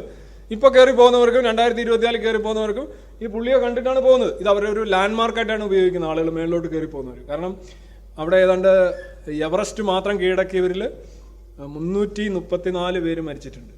അതിൽ 200 പേരുടെ ഡെഡ് ബോഡി ഇപ്പോഴും അവിടെ ആ പർവ്വത സാനുക്കളിൽ തന്നെ മഞ്ഞിൽ കിടക്കുകയാണ്. അത് എടുത്തുകൊണ്ട് വരിക എന്ന് പറയുന്നത് ഭയങ്കര കാശ് ചിലവുള്ളതാണ്. പിന്നെ ഇത് അവിടുന്ന് അത്രയും പൊക്കത്തിൽ നിന്ന് എടുത്തുകൊണ്ട് വരണമെങ്കിൽ ഈ മൗണ്ട് ചെയ്യാൻ കഴിവുള്ള വളരെ വിദഗ്ധരായിട്ടുള്ള ആളുകളുണ്ടെങ്കിൽ മാത്രമേ ചെയ്യാൻ പറ്റുള്ളൂ. അല്ലെങ്കിൽ പിന്നെ ഹെലികോപ്റ്റർ കൊണ്ട് വെച്ച് പൊക്കിയെടുക്കണം. അങ്ങനെ പോയ ഹെലികോപ്റ്ററുകൾ അവിടത്തിൽപ്പെട്ട് ഹെലികോപ്റ്ററിൽ ഉള്ളവരും തകർന്നിട്ടുണ്ട്. അപ്പോൾ അത് മിക്കവാറും ആളുകൾ ഈ പർവ്വതത്തിൻ്റെ മേളിൽ കയറുന്നതിന് മുമ്പ് എഴുതി ഒപ്പിട്ട് കൊടുത്തിട്ടാണ് കയറുന്നത്. മരിച്ചാൽ മരിച്ചു, മൃതദേഹം എടുക്കാൻ ആൾ വരില്ല. ഇതെല്ലാം എടുത്തിട്ടാണ് $15,000 ആണിപ്പോൾ ലൈസൻസിന്. ആ ലൈസൻസ് വാങ്ങിക്കുമ്പോൾ ഇതെല്ലാം എഴുതിയില്ല, ഓപ്പറേഷന് മുമ്പ് എല്ലാം എഴുതി സൈൻ ചെയ്ത് കൊടുക്കുന്നു. അതേ കണക്കാണ് ആ ടൂറിസം ഏജൻസിക്ക് എല്ലാം എഴുതി ഒപ്പിട്ട് കൊടുത്തിട്ടാണ് അവർ മേലോട്ട് കയറുന്നത്. അപ്പോൾ ഈ ആൾ ഇവിടെ ഇങ്ങനെ മരിച്ചു കിടക്കുകയാണ്. ഇവരത് കണ്ടിട്ട് അങ്ങോട്ട് പോവുകയാണ്. ചിലപ്പോൾ ഇയാൾ ഇവിടെ വെച്ചായിരിക്കില്ല മരിക്കില്ല, ഇയാളെ ഈ ഹിമാനിയും ബ്ലിസാർഡും ഒക്കെ പൊക്കിയെടുത്ത് കൊണ്ടുവന്ന് വേറെ അടുത്ത് കൊണ്ടുവന്ന് ഇടുന്നതായിരിക്കും. അവാലഞ്ച് അല്ലേ, ഈ ഭയങ്കര കാറ്റും ഇതൊക്കെ അല്ലേ, മഞ്ഞ് നദികൾ ഒക്കെ ഉണ്ടാകുന്ന സ്ഥലങ്ങളാണ് അത്രയും. പിന്നെ അവിടെ വളരെ പ്രഷർ കുറവാണ്, ഓക്സിജൻ ഇല്ല. അതാണല്ലോ പ്രധാന പ്രശ്നം. മേളിലൊക്കെ ചെല്ലുമ്പോൾ അങ്ങോട്ട് കയറാൻ പറ്റുന്നില്ല. ഒരിടത്ത് ഇരുന്ന് കഴിഞ്ഞാൽ പിന്നെ അവിടെ നിന്ന് ചിലപ്പോൾ എഴുന്നേക്കാൻ പറ്റുന്നില്ല. വളരെ ഇപ്പോൾ നമ്മളെവിടെ ഇരിക്കുന്ന ഇത്രയും പേരെ ഒറ്റയടിക്ക് പൊക്കിയെടുത്തുകൊണ്ട് എവറസ്റ്റിൻ്റെ മേളിൽ വെച്ച് കഴിഞ്ഞാൽ 5 മിനിറ്റ് പോലും നമ്മൾ ജീവിക്കില്ല. Because of low pressure and low oxygen. അതാണ് അവസ്ഥ. ഇപ്പം ഞാനീ പറഞ്ഞത് ഇവർ ഇത്രയും കയറുന്നു. ഇവരെങ്ങനെയാണ് കയറുന്നതെന്ന് അറിയാം. ചിലപ്പോൾ 40 ദിവസം എടുക്കും, ചിലപ്പോൾ 2 മാസം എടുക്കും. ഇവരാദ്യം ഒരു ബേസ് ക്യാമ്പ് ഉണ്ടാക്കും. 1, 2, 3, 4 ഘട്ടം ഘട്ടമായിട്ട് ഇങ്ങനെ കൊത്തി കയറിപ്പോകും. അവസാനമാണ് അവിടെ ചെല്ലുന്നത്. എന്നിട്ട് അവിടെ ചെന്നിട്ട് ഉടനെ ചാടി ഇങ്ങനെ ഇറങ്ങി പോരാൻ പറ്റത്തില്ല. ഇറങ്ങുന്ന വഴിയിലാണ് 3-1 ആളുകൾ മരിച്ചിട്ടുള്ളത്. അതേ അവസ്ഥയാണ്. അപ്പോൾ ഓരോ ഘട്ടങ്ങളിലും ഓരോ ദിവസങ്ങളിലും ഓരോ സമയങ്ങളിലും അവർക്ക് അടുത്ത ഒരു ഗോളുണ്ട്. ആക്ച്വലി നമ്മുടെ ജീവിതത്തിൽ നിരന്തരമായി ഗോളല്ല ഉള്ളത്, ഗോൾസ് ആണ് ഉള്ളത്. ഇപ്പോൾ നമ്മളൊരു സെഞ്ചുറി അടിക്കണം ഒരാൾക്ക്, സെഞ്ചുറിയെ കുറിച്ച് ചിന്തിക്കേണ്ട. ഈ ബോൾ നേരെ ഡിഫെൻഡ് ചെയ്തു, അടുത്ത ബോൾ അങ്ങോട്ട് അടിച്ചു. എല്ലാ ബോളിലും നിങ്ങൾ ഔട്ടാവാം. നിങ്ങൾ കാറും എടുത്തുകൊണ്ട് ഇറങ്ങിയാൽ ഏത് യാത്രയിലും നിങ്ങളുടെ അവസാന യാത്രയാകാം. ക്രിക്കറ്റ് കളിക്കുമ്പോൾ ഏത് പന്തും നിങ്ങളുടെ കുറ്റി തെറിപ്പിക്കാം. അപ്പോൾ ഓരോ പന്തും അത് നേരിടുക എന്നുള്ളത് ഓരോ ലക്ഷ്യമാണ്. ഓരോ യാത്രയും ഓരോ ലക്ഷ്യമാണ്. ഓരോ നിമിഷം തോറും വളരെ മൈക്രോ ലക്ഷ്യങ്ങളുണ്ട്, അത് ബിഗ്ഗറായിട്ടുള്ള ലക്ഷ്യങ്ങളുണ്ട്. അങ്ങനെ ലക്ഷ്യങ്ങളുടെ ഒരു തുടർ ചങ്ങലയിലാണ് നമ്മൾ ജീവിതം എന്നറിയപ്പെടുന്നത്. അതിനകത്ത് ഓരോന്നും ഓരോ ലക്ഷ്യമാണ്. ഈ സാധനം എടുത്ത് നോക്കുകയാണെങ്കിൽ ഇതിൽ ഓരോന്നും ഓരോ ലക്ഷ്യങ്ങളാണ്. ലക്ഷ്യങ്ങളുമായിട്ട് മാത്രമേ നമ്മൾ പോകുന്നുള്ളൂ. ചായ തിളപ്പിക്കുന്ന ചായ കുടിക്കാനോ ചായ വിതരണം ചെയ്യാനോ ആണ്. അല്ലേ, വിൽക്കാനുമാണ്. ലക്ഷ്യങ്ങളില്ലാതെ ജീവിക്കാൻ പറ്റില്ല. ജീവിതം ലക്ഷ്യമാണെന്നല്ല പറഞ്ഞത്, ജീവിതം ലക്ഷ്യങ്ങളുടെ ഒരു ഇതാണ്, അല്ലാതെ ഏതെങ്കിലും ഒരു ജീവിതത്തിലൊരു ലക്ഷ്യം അങ്ങനെയല്ല കാണേണ്ടത്. അത് ഞാൻ പറഞ്ഞ ഇതിനകത്ത് ഒരു സ്യൂഡോ ഐറ്റമാണ്. അപ്പോൾ പുള്ളി പ്രേയറിനെതിരായിരുന്നു. എമേഴ്സണൊക്കെ ഉൾപ്പെടെയുള്ള ഓറിയന്റലിസ്റ്റുകളെല്ലാം പ്രേയറിനെതിരായിരുന്നു. പുള്ളി പറഞ്ഞത്, if there is no God why there is prayer, ദൈവം ഇല്ലെങ്കിൽ പിന്നെ എന്തിനാണ് പ്രാർത്ഥിക്കുന്നത്? അതിന് പുള്ളി പറയുന്നത്, prayer is a by product of theism, മതചിന്തയുടെ ഉൽപ്പന്നമാണ് prayer. It is a business. When you pray you search outside, when you meditate you search inside. നിങ്ങൾ പ്രേ ചെയ്യുമ്പോൾ ഞാൻ മുമ്പേ പറഞ്ഞതുപോലെ നിങ്ങൾ പുറത്തേക്കാണ് അന്വേഷിക്കുന്നത്. പ്രേ ചെയ്യുക, ആരെയും നോക്കി കൂപ്പാണ്. നിങ്ങൾ മെഡിറ്റേറ്റ് ചെയ്യുമ്പോൾ നിങ്ങൾ സെർച്ച് ഇൻസൈഡ്. അതുകൊണ്ട് നിങ്ങൾ മെഡിറ്റേറ്റ് ചെയ്യാനാണ് പുള്ളി പറഞ്ഞത്. ടേസ്റ്റ് യുവർ കോൺഷ്യസ്നെസ്, നിങ്ങളുടെ ബോധത്തെ ടേസ്റ്റ് ചെയ്യുക. Meditation is just like a saying a thank you to yourself. It is not address to anybody in particular but address to the whole. അതായത് നിങ്ങൾ മെഡിറ്റേറ്റ് ചെയ്യുമ്പോൾ നിങ്ങളോട് തന്നെ ഒരു താങ്ക് യു പറയുകയാണ്. ഇത് ആക്ച്വലി ഒരു സ്പിരിച്വലിസ്റ്റും നടപ്പിലാക്കുന്ന ഒരു കാര്യമല്ല. ആളുകൾ പറയുന്നത്, ഇപ്പോൾ ഉദാഹരണമായിട്ട് നിങ്ങൾ എന്തിനു വേണ്ടി പ്രാർത്ഥിക്കുന്നതെന്ന് ചോദിക്കുമ്പോൾ, ഞാൻ എനിക്ക് വേണ്ടിയല്ല പ്രാർത്ഥിക്കുന്നത്, ഞാൻ അവർക്ക് വേണ്ടിയല്ല പ്രാർത്ഥിക്കുന്നത്, ഞങ്ങൾ മൊത്തം ലോക നന്മയ്ക്ക് വേണ്ടിയാണ് പ്രാർത്ഥിക്കുന്നത്. കണ്ടിട്ടില്ലേ?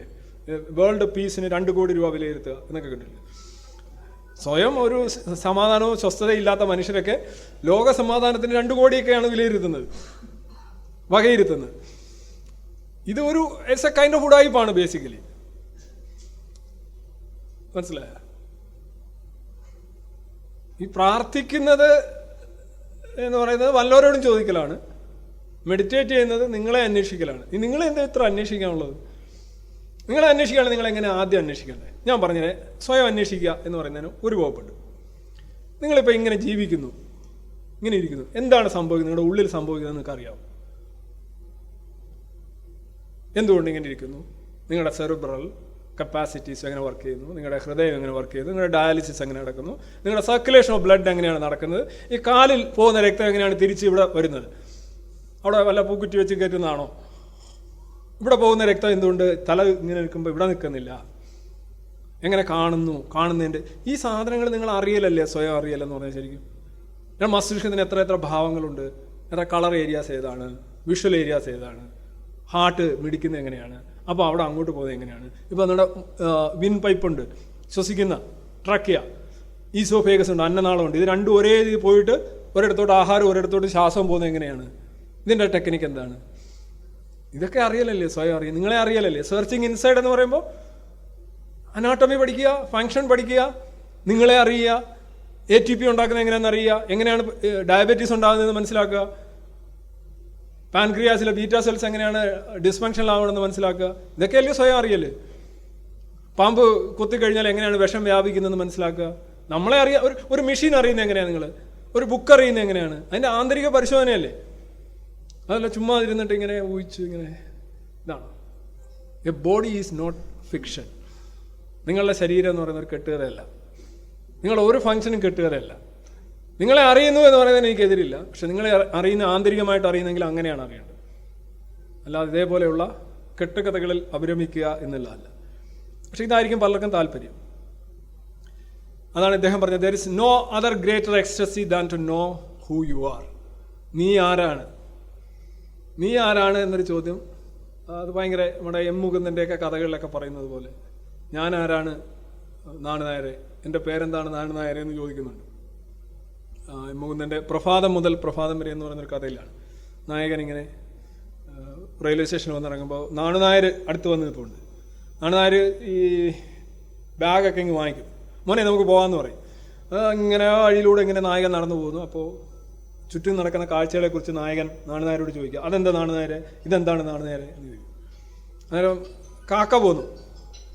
നാണുനായരെ ഇതെന്താണ്? ഇത് കാക്ക, കേ. ഓ ഇതാണോ കാക്ക? ഇങ്ങനെ ഓരോ പശുക്കളെയും കാക്കയും പട്ടിയെല്ലാം അറിഞ്ഞിട്ട് അവസാനം വീട്ടിൽ ചെല്ലുന്നു. വീട്ടിൽ ചെല്ലുമ്പോൾ അവിടെ കോലായിൽ ഒരാളിരിക്കുന്നു, അച്ഛൻ ഇരിക്കുന്നു. അപ്പോൾ നാണുനായർക്ക് ഇതാരാണ്? ഇതായത് നിൻ്റെ അച്ഛനാണ്. ഓ ശരി, ഗുഡ്, നല്ല അച്ഛൻ, അടിപൊളി, കൊള്ളാം. അവന് കുറച്ചും കൂടി വരുമ്പോൾ അമ്മ വന്ന് പറയുന്നു, അയ്യോ മോനെ നീ അങ്ങ് ശോഷിച്ചു പോയല്ലോ, ഇതാരാണെന്നാണ് നേരെ, ഇതാടാ നിൻ്റെ അമ്മ. ഓ ശരി അമ്മ, ഓ അമ്മ. പിന്നെ കുറച്ച് അങ്ങോട്ട് ഭാര്യ ഇങ്ങനെ കർട്ടൻ്റെ അടുവിലൂടെ ഇങ്ങനെ നോക്കുന്നു. ആരാണ് അത്? അതിൻ്റെ ഭാര്യയാണ്. അവസാനം നായകൻ ഉള്ളിൽ കയറുന്നു. ഉള്ളിൽ കയറിയിട്ട് കുളിക്കാനായിട്ട് സോപ്പൊക്കെ വാങ്ങിച്ച് അമ്മ എണ്ണയൊക്കെ കാച്ചി കൊടുക്കുന്നു. വെള്ളം എടുത്ത് തലവഴി ഒഴിക്കുമോ അതോ ഇതുണ്ടോ എനിക്കറിയില്ല. പുള്ളി ഇങ്ങനെ കുറച്ചു നേരം കുളിച്ച് ഇങ്ങനെ പതപ്പിച്ചുകൊണ്ടിരിക്കുമ്പോൾ പെട്ടെന്ന് പുള്ളിക്ക് എൻലൈറ്റൻമെൻ്റ് ഉണ്ടായി. പുള്ളി അവിടെ നിന്ന് ചാടി ഇറങ്ങി വരുന്നു, വീടിൻ്റെ മുന്നിലേക്ക് ഓടി വരുന്നു. അന്നേരം അമ്മ ചോദിക്കും, എവിടെ പോകുന്നു മോനെ? നില്ലില്ല, നാണുകാർ എവിടെ പോയി ചോദിക്കും. പറഞ്ഞു, അച്ഛൻ പറഞ്ഞു നാണുകാരിപ്പോൾ അങ്ങോട്ട് ഇറങ്ങിയുള്ളല്ലോ എന്ന് പറഞ്ഞു. അപ്പം പുള്ളി തോർത്ത് മാത്രമേ ഉള്ളൂ എന്നാണ് എനിക്ക് തോന്നുന്നത്. പുള്ളി അതിൻ്റെ പുറകെ ഓടുകയാണ്, നാണുനാരെ പുറകെ ഓടി. നാണുനാർ ഇങ്ങനെ ഓടി വരുന്നതുകൊണ്ട് നാണുനാർ ഓടാൻ തുടങ്ങി. അങ്ങനെ പറഞ്ഞു, നാണുനാരെ അവിടെ നിൽക്കുക, നാണുനാരെ അവിടെ നിൽക്കുമെന്ന് പറഞ്ഞു ഓടി. എന്താ മോനെ, എന്ത് പറ്റി? അച്ഛനെന്തെങ്കിലും അമ്മയ്ക്ക് എന്തെങ്കിലും? അല്ല നാണുനാരെ, എനിക്കൊരു കാര്യം അറിയണം. എന്താ? നാണുനാരെ, ഞാനാരാ നാണുനാരെ? എൻ്റെ പേരെന്താ നാണുനാരെ എന്നാണ് ചോദിക്കുന്നത്. ഇത്രയും കാര്യങ്ങൾ നിങ്ങളെന്നെ പറഞ്ഞു, പക്ഷേ ഞാനാരാന്ന് ഇതുവരെ പറഞ്ഞില്ല. മനസ്സിലായില്ലേ? ഇത് തന്നെയാണ് തേന്മാവൻ കൊമ്പത്തിലെ പപ്പുവിൻ്റെ ആ ലെവലിലേക്ക് പോകുന്ന സാധനം. ഇത് തന്നെയാണ്. ഇതൊരു വലിയ ചോദ്യമായിട്ട് ഞാൻ ആരാണ്, ഈ ചോദ്യത്തിന് നിങ്ങൾ ഈ പറയുന്ന വശത്തുകൂടാണ് ഉത്തരം കണ്ടെത്താൻ ശ്രമിക്കുന്നതെങ്കിൽ നിങ്ങൾ ഒരിക്കലും ഉത്തരം കണ്ടെത്തില്ല. അതെന്താ? നിങ്ങൾ ആരാണെന്ന് ചോദിച്ചാൽ എന്താണ്? നിങ്ങളൊരു പേരിട്ട് നിങ്ങൾ ജീവിക്കുന്നു, നിങ്ങൾ പോകുന്നു, മരിക്കുന്നു, എല്ലാ ജീവിയും ഗുഹാമനുഷ്യൻ തൊട്ട് ഇങ്ങനെ പോകുന്നു. നമ്മുടെ ഐഡന്റിറ്റി എന്ന് പറയുന്നത് അങ്ങനെ എന്തോ ഒരു സാധനം. ഇനി യഥാർത്ഥത്തിൽ ആത്മീയതയിലേക്ക് വരികയാണ്. നിങ്ങൾക്ക് ഒരു സെക്കൻഡ് ഞാൻ പറഞ്ഞത്, ഈ ആത്മീയതയിലേക്ക് വരാൻ നിങ്ങളുടെ ആത്മാവാണ്. അത് നിങ്ങൾ തിരിച്ചറിയലാണല്ലോ ഞാൻ ആരാണെന്ന് തിരിച്ചറിയൽ. അത് പ്രപഞ്ചത്തിന് പ്രാപഞ്ചിക ആത്മാവും ഈ ജീവാത്മാവ് ഒന്നാണെന്ന് തിരിച്ചറിയലാണല്ലോ ഞാൻ ആരാണെന്ന് തിരിച്ചറിയൽ. പക്ഷെ അവിടെ ഒരു പ്രശ്നം, എൻ്റെ ഉള്ളിലെ ആത്മാവ് എന്ന് പറയുന്നത് suppose just for A horror, അത് ഞാനല്ല. നിങ്ങൾ മനസ്സിലാക്കണത്, ഇവരുടെ സിദ്ധാന്തം അനുസരിച്ച് നിങ്ങളിലുള്ള ആത്മാവ് എന്ന് പറയുന്നത് യഥാർത്ഥത്തിൽ നിങ്ങൾ ഇപ്പം രഞ്ജിത്തിൻ്റെ ആത്മാവ് ഇപ്പം എല്ലാവർക്കും മനസ്സിലാവും. രഞ്ജിത്തിനൊരു ആത്മാവ് ഉണ്ടെങ്കിൽ ഈ ആത്മാവ് രഞ്ജിത്തിൻ്റെ ആണോ? അല്ല. രഞ്ജിത്ത് ആ ആത്മാവിനെ സംബന്ധിച്ചോളം ഒരു അബോർഡാണ്, ഒരു ഇരിപ്പിടം മാത്രമാണ്. ഈ ആത്മാവ് വരുന്നത് വേറെ ചിലപ്പം ഇബ്രഹാം ലോധിയിൽ നിന്ന് വരുന്ന ആത്മാവായിരിക്കും. ഇപ്പോൾ രഞ്ജിത്ത് കയറിയിരിക്കുന്നു. ഇപ്പം നാളെ വേണമെന്നുണ്ടെങ്കിൽ മാറ്റ്സ് വിലാൻഡറിലേക്ക് പോകുന്നത്, സ്വീഡിഷ് പഴയ പ്ലെയർ, പഴയല്ല ഇപ്പോഴും ഉണ്ടെന്ന് തോന്നുന്നത്. ഇത് ഈ ആത്മാവ് നമ്മളുടെ അല്ല. അപ്പൊ പിന്നെ ആത്മാവാണ് ഞാനെന്ന് തിരിച്ചറിയുന്നത് തന്നെ തെറ്റല്ലേ? അവർ പറയുന്നത് തന്നെ തെറ്റല്ലേ എന്ന് ഞാൻ ചോദിക്കുന്നത്. പക്ഷെ ശരീരം നോക്ക്, ഇങ്ങനെ ഇരിക്കുന്നു. ഇത് എനിക്ക് മാത്രമേ ഉള്ളൂ. എല്ലാ ന്യൂനതകളും എല്ലാ കരുത്തും എൻ്റെ ശരീരത്തിൻ്റെ എനിക്ക് മാത്രമുള്ളതാണ്. അത് വേറെ ഒരാൾക്കും ഇല്ല. അത് ഒരാളിൽ നിന്ന് എടുത്തതുമല്ല, ഒരാളിലേക്ക് പോകുന്നതുമല്ല. അപ്പോൾ എൻ്റെ ശരീരമാണല്ലോ ഞാൻ. എൻ്റേതെന്ന് പറയുന്ന ഒരു ഓൺ ഐഡന്റിറ്റി എൻ്റേതെന്ന് പറയാനാണെങ്കിൽ അത് ഇത് മാത്രം, ശരീരം മാത്രമാണ്. ഇവർ പറയുന്നത് ഈ ശരീരമൊന്നുമല്ല, ആത്മാവാണ് നിങ്ങളെന്ന്. പക്ഷേ ഈ ആത്മാവ് അവിടെ നിന്ന് വന്നിട്ട് എന്നിലൂടെ കയറി അങ്ങോട്ട് പോവുകയാണ്. ഇതൊരു വലിയ നുണയല്ലേ അവർ പറഞ്ഞുകൊണ്ട് നടക്കുന്നത്. ഇതൊക്കെയാണ് അടിച്ചുകൊണ്ട് ഇദ്ദേഹം തന്നെ പറഞ്ഞത്, Osho never born, never died, only visited this planet earth between December 11, 1931, January 19, 1990. ജനിച്ചിട്ടുമില്ല, മരിച്ചിട്ടില്ല. ഇപ്പൊ ഇദ്ദേഹം പറയുന്നത് എന്താണ്? ഇതാണ് ഈ ആത്മാവിന്റെ സിദ്ധാന്തമാണ്. ആത്മാവിന് ജനിമൃതികളില്ല എന്ന് കൃഷ്ണൻ പറയുന്നില്ലേ? അതിനെ കരിക്കാൻ ഒക്കത്തില്ല, നനയ്ക്കാൻ പറ്റത്തില്ല, കത്തിക്കാൻ പറ്റില്ല, മുറിക്കാൻ പറ്റില്ല, ഉടയ്ക്കാൻ പറ്റില്ല, കശക്കാൻ പറ്റില്ല. ഇതെല്ലാം കൃഷ്ണൻ പറയുന്നുണ്ട് അതിനകത്ത്. ഒന്നും ചെയ്യാൻ പറ്റില്ല. ഇത് തന്നെ ഇദ്ദേഹം പറയുന്നത്. എന്നിട്ട് പറയുന്നത് ഞാൻ ഇറലീജിയസ് ആണ്. There is no god, god is a lie invented by human beings. ഇതെല്ലാം കൂടെ ഒരാൾ പറയുന്നത് simply he does not have to tell the truth. സത്യം പറയാൻ ബാധ്യതയില്ലാത്തവരാണ് ഈ ആത്മീയവാദികളെല്ലാം തന്നെ. അവർ ഓരോന്ന് ഓരോ സമയങ്ങളിൽ പറഞ്ഞുകൊണ്ടിരിക്കും. പിന്നെ ചിലർ പറയുന്ന ഈ കണ്ണുകളിലേക്ക് നോക്കും, ആ കണ്ണുകൾ റേഡിയേറ്റിംഗ് എനർജി, അതിൽ നിന്ന് എന്തോ ഒരു തീഷ്ണത അവൻ്റെ കണ്ണുകളിൽ, ആറാം തമ്പുരാനിൽ പറയുന്നോണം അവൻ്റെ കണ്ണുകളിൽ നിന്ന് എന്തോ ഒരു തീഷ്ണ രശ്മികൾ വരും. ഇത് ഒരു സ്പിരിച്വൽ ജങ്കാണ് ഈ പറഞ്ഞ കണ്ണുകൾ, തിളങ്ങുന്ന കണ്ണുകൾ. അപ്പോൾ കണ്ണ് തിളങ്ങിയില്ലെങ്കിൽ, കണ്ണ് പോയി കഴിഞ്ഞാൽ നിങ്ങൾക്കൊരു, ചില ആൾക്കാരൊക്കെ പറയുന്നത് ഈ ദൈവിക പരിവേഷം എന്ന് പറയുന്നത് തിളങ്ങുന്ന കണ്ണുകളാണ്. മനസ്സിലായി? അത് അത്രയും അങ്ങോട്ട് തിളങ്ങാത്തതുകൊണ്ടാണ് ഈ കണ്ണിൽ നിന്ന് ഇങ്ങനെയൊക്കെ പോകുന്നതായിട്ട് കാണിക്കുന്നത്. മനസ്സിലായില്ലേ? കണ്ണിൽ നിന്ന് രശ്മി വരും എന്നുള്ളത് ഒരു 99% ആളുകളും വിശ്വസിക്കുന്ന ഒരു കാര്യമാണ്. അത് ഒരു 1ാം ക്ലാസ് പൊട്ടത്തരമാണത്. കാര്യം കണ്ണിൽ നിന്ന് എന്തെങ്കിലും രശ്മിയോ തീയോ ഒക്കെ വരികയാണെന്നുണ്ടെങ്കിൽ നിങ്ങൾ തന്നെ ജീവിക്കത്തില്ല. കണ്ണ് എന്ന് പറഞ്ഞാൽ എന്താണ്? ഒരു വസ്തുവിൽ പ്രകാശം വീണിട്ട് അത് റിഫ്ലക്റ്റ് ചെയ്ത് അത് സ്വീകരിച്ചിട്ട് നമ്മുടെ നെർവ്സ് വഴി വിഷ്വൽ കോർട്ടക്സിൽ അതിൻ്റെ ഇമേജ് ഉണ്ടാക്കുന്ന ഒരു വെന്റിലേറ്ററാണ്, ഒരു വിൻഡോയാണ് കണ്ണ്. പുറം കാഴ്ചകൾ ഉണ്ടാക്കാൻ നമ്മളെ സഹായിക്കുന്നു. ആ പ്രകാശം, ഒരു വസ്തുവിൽ പ്രകാശം വീണെങ്കിലേ അത് കാണാൻ പറ്റൂ. എൻ്റെ കണ്ണിൽ നിന്ന് ഈ സാധനം വരുന്നുണ്ടെങ്കിൽ എനിക്ക് ഇരുട്ടത്ത് നടക്കാൻ പറ്റും. എനിക്ക് രാത്രിയിലൊക്കെ എൻ്റെ കണ്ണ് ടോർച്ചായി മാറും. ബിക്കോസ് കണ്ണിൽ നിന്ന് രശ്മികൾ വരും. എൻ്റെ കണ്ണിൽ നിന്ന് ഒരു രശ്മിയും വരത്തില്ല. ഞാൻ ഈ കൂരിരുട്ടത്ത് ഞാൻ ഇങ്ങനെ കണ്ണ് തുറന്നു പിടിച്ചു കഴിഞ്ഞാൽ ക്ലച്ച് പിടിക്കത്തില്ല. കണ്ണിൽ നിന്നൊന്നും വരുന്നില്ല. കണ്ണിൽ നിന്ന് വരുന്നു എന്നുള്ളതാണ് മറ്റൊരു നുണ. മനസ്സിലായില്ലേ? കണ്ണിൽ നിന്ന് രശ്മി വന്നു കഴിഞ്ഞാൽ ആ കണ്ണ് പോക്കാണ്. പിന്നെ മാത്രമല്ല റേഡിയേറ്റിംഗ് എനർജി എന്ന് പറഞ്ഞാൽ അദ്ദേഹം ഇങ്ങനെ റേഡിയേറ്റ് ചെയ്യുക എന്ന് പറഞ്ഞാൽ എൻ്റെ അർത്ഥം ഒറ്റ റേഡിയേഷനെ എനിക്കറിയാവുള്ളൂ, ന്യൂക്ലിയർ ഡീകേ. യുറേനിയം പോലെയുള്ള വലിയ വലിയ ആറ്റങ്ങളുടെ ന്യൂക്ലിയസിൻ്റെ അസ്ഥിരത കാരണം അതിൽ നിന്ന് ആൽഫ എമിഷനും ബീറ്റ എമിഷനും ഉണ്ട്. അത് വളരെ ഡേഞ്ചറസ് ആയി. ഇദ്ദേഹം ഈ എനർജി റേഡിയേറ്റ് ചെയ്തിരുന്ന ആളാണെങ്കിൽ ഇദ്ദേഹത്തെ എവിടെ കൊഴിച്ചിട്ടു, എങ്ങനെ നിർമ്മാർജ്ജനം ചെയ്തു എന്നൊക്കെ അന്വേഷിക്കണം. കാരണം വെച്ചാൽ ഈ റേഡിയോ ആക്റ്റീവ് സബ്സ്റ്റൻസ് അത് ഭയങ്കര അപകടമാണ്. അത് സർക്കാരിൻ്റെ ശ്രദ്ധയിൽപ്പെടുത്തേണ്ട കാര്യമാണ്. ഒരു വസ്തു അങ്ങനെ കളയാൻ പാടില്ല റേഡിയോ ആക്റ്റീവ് മെറ്റീരിയൽ ആണെങ്കിൽ. ഇങ്ങനെ കുറേ ആൾക്കാർ അദ്ദേഹത്തിൻ്റെ കണ്ണിൽ നിന്ന് എന്തോ വരുന്നുണ്ട്. ആ കണ്ണിന് നമുക്ക് എന്തൊരു ചൈതന്യമാണ്. അങ്ങ് ഇപ്പോൾ അടുത്ത ഒരാളൊരു ചൈതന്യ മരിച്ചുപോയി 2 ദിവസത്തിന് മുന്നേ, സന്തോഷ് മാധവൻ. അദ്ദേഹത്തെക്കുറിച്ച് അന്നത്തെ പത്രങ്ങൾ ആ കണ്ണുകളിലേക്ക് നോക്കും. കണ്ണല്ലേ ഇല്ല, പണ്ടാണ്ട് ചോദിച്ചോണം, മോഹൻലാൽ ചോദിച്ചോണം എന്താ. ഓക്കെ, അപ്പോൾ മൊത്തത്തിൽ എനിക്കിത്രയും പറയാനുള്ളൂ. ഈ പൊതുവായിട്ടുള്ള ആൾ ദൈവങ്ങളുടെയും സ്പിരിച്വൽ ലോഡ്സിൻ്റെയൊക്കെ മനുഷ്യരെ കളിപ്പിക്കുന്നത് അവരുപയോഗിക്കുന്ന ഭാഷാപരമായ കഴിവുകൾ, ഇതേ കണക്കുള്ള ട്വിസ്റ്റിംഗ് ആയിട്ടുള്ള ഐഡിയാസ് എല്ലാം കൂടെ ഒരു എന്താ പറയുന്ന ഒരു കുഴച്ചടിച്ച് ആണ് പെരുമാറുന്നത്. ഇത് ഇദ്ദേഹത്തിൻ്റെ ആശയപരമായ ലോകമാണ്. ഞാൻ ഇദ്ദേഹത്തിൻ്റെ വ്യക്തിപരമായ ലോകത്തെക്കുറിച്ച് ഒന്നും പറഞ്ഞിട്ടില്ല. അദ്ദേഹം കാണിച്ചു കൂട്ടിയ കാര്യങ്ങളോ അദ്ദേഹത്തിൻ്റെ കേസുകളെക്കുറിച്ചോ അദ്ദേഹത്തിൻ്റെ അതൊന്നും നമ്മുടെ ഒരു വിഷയമല്ല. പക്ഷേ അതെല്ലാം അവിടെ ഉണ്ട്. അതിൻ്റെ പേരിലാണ് അകത്തായതും എല്ലാം ഇത് അത് തന്നെയാണ്.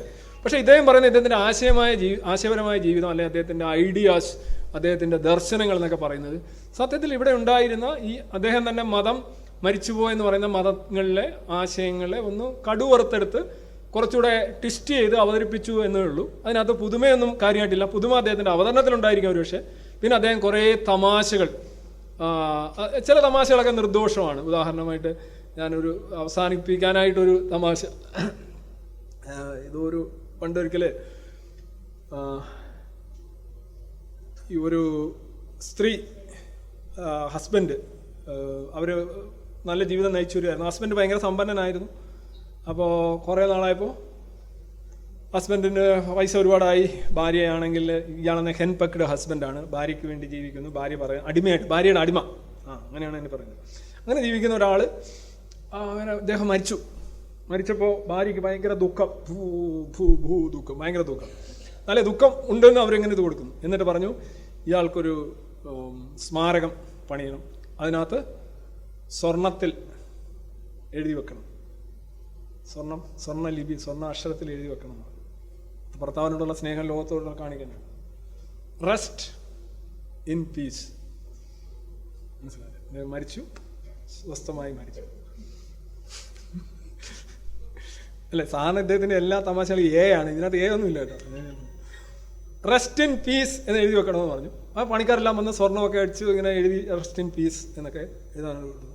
ഭയങ്കര കോടീശ്വരനാണ് കേട്ടോ.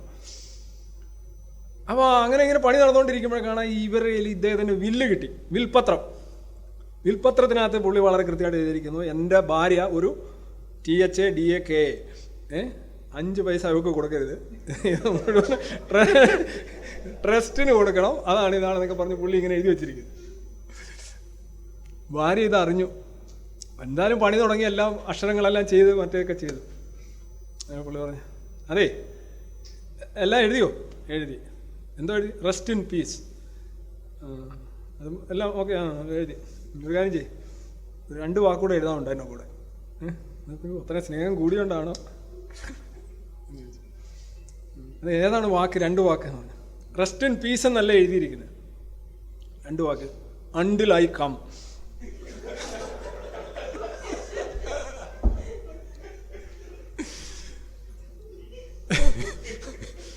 എന്ന് പറഞ്ഞതുപോലെ ഇങ്ങനെ കുറേ പുള്ളിയുടെ ആ ഒരു ക്രാഫ്റ്റാണത്. പുള്ളി പല കാര്യങ്ങളിലും അങ്ങനെ കുറേ അവിടുന്ന് ഒരുപാട് ഇത് കണക്കുള്ള നർമ്മം ബോബനും മോളിയും ഇതേപോലുള്ള സോഴ്സുകളൊക്കെ ഉള്ള പുസ്തകങ്ങളിൽ നിന്ന് സെൻ ബുദ്ധിസത്തിൻ്റെ നിന്നും ഇന്ത്യൻ ബുദ്ധിസത്തിൽ നിന്നും കൺഫ്യൂഷൻ കുറേ കാര്യങ്ങളൊക്കെ എടുത്ത് ആ സമയത്ത് പറയാനുള്ള കഴിവുണ്ടായിരുന്നു. പുള്ളി ആ രീതിയിലൊരു ജീനിയസ് തന്നെയായിരുന്നു, എബിലിറ്റി ഉണ്ടായിരുന്നു, പ്രതിഭ ഉണ്ടായിരുന്നു.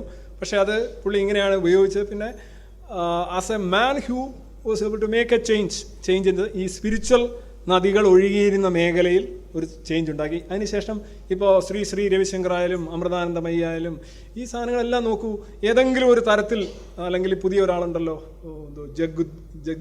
ജഗ്ഗു ഇവരെല്ലാം നോക്കൂ. ഈ രജനീഷ് ഒരു മോഡലാണ് പലർക്കും. ഇതെല്ലാം ഒരേ രീതിയിൽ ഒഴുകുന്ന ആ കപട നദിയിലെ മറ്റൊരു എന്താ പറയുന്ന ഒരു വലിയൊരു മാറ്റം ഉണ്ടാക്കിയ ഒരാൾ എന്നുള്ള നിലയിൽ മാത്രമാണ് അദ്ദേഹത്തിൻ്റെ വ്യക്തി ജീവിതവും അദ്ദേഹത്തിൻ്റെ ആശയ ജീവിതവും ഒട്ടും ഭദ്രമല്ല, മിക്കതും കപടമാണ്.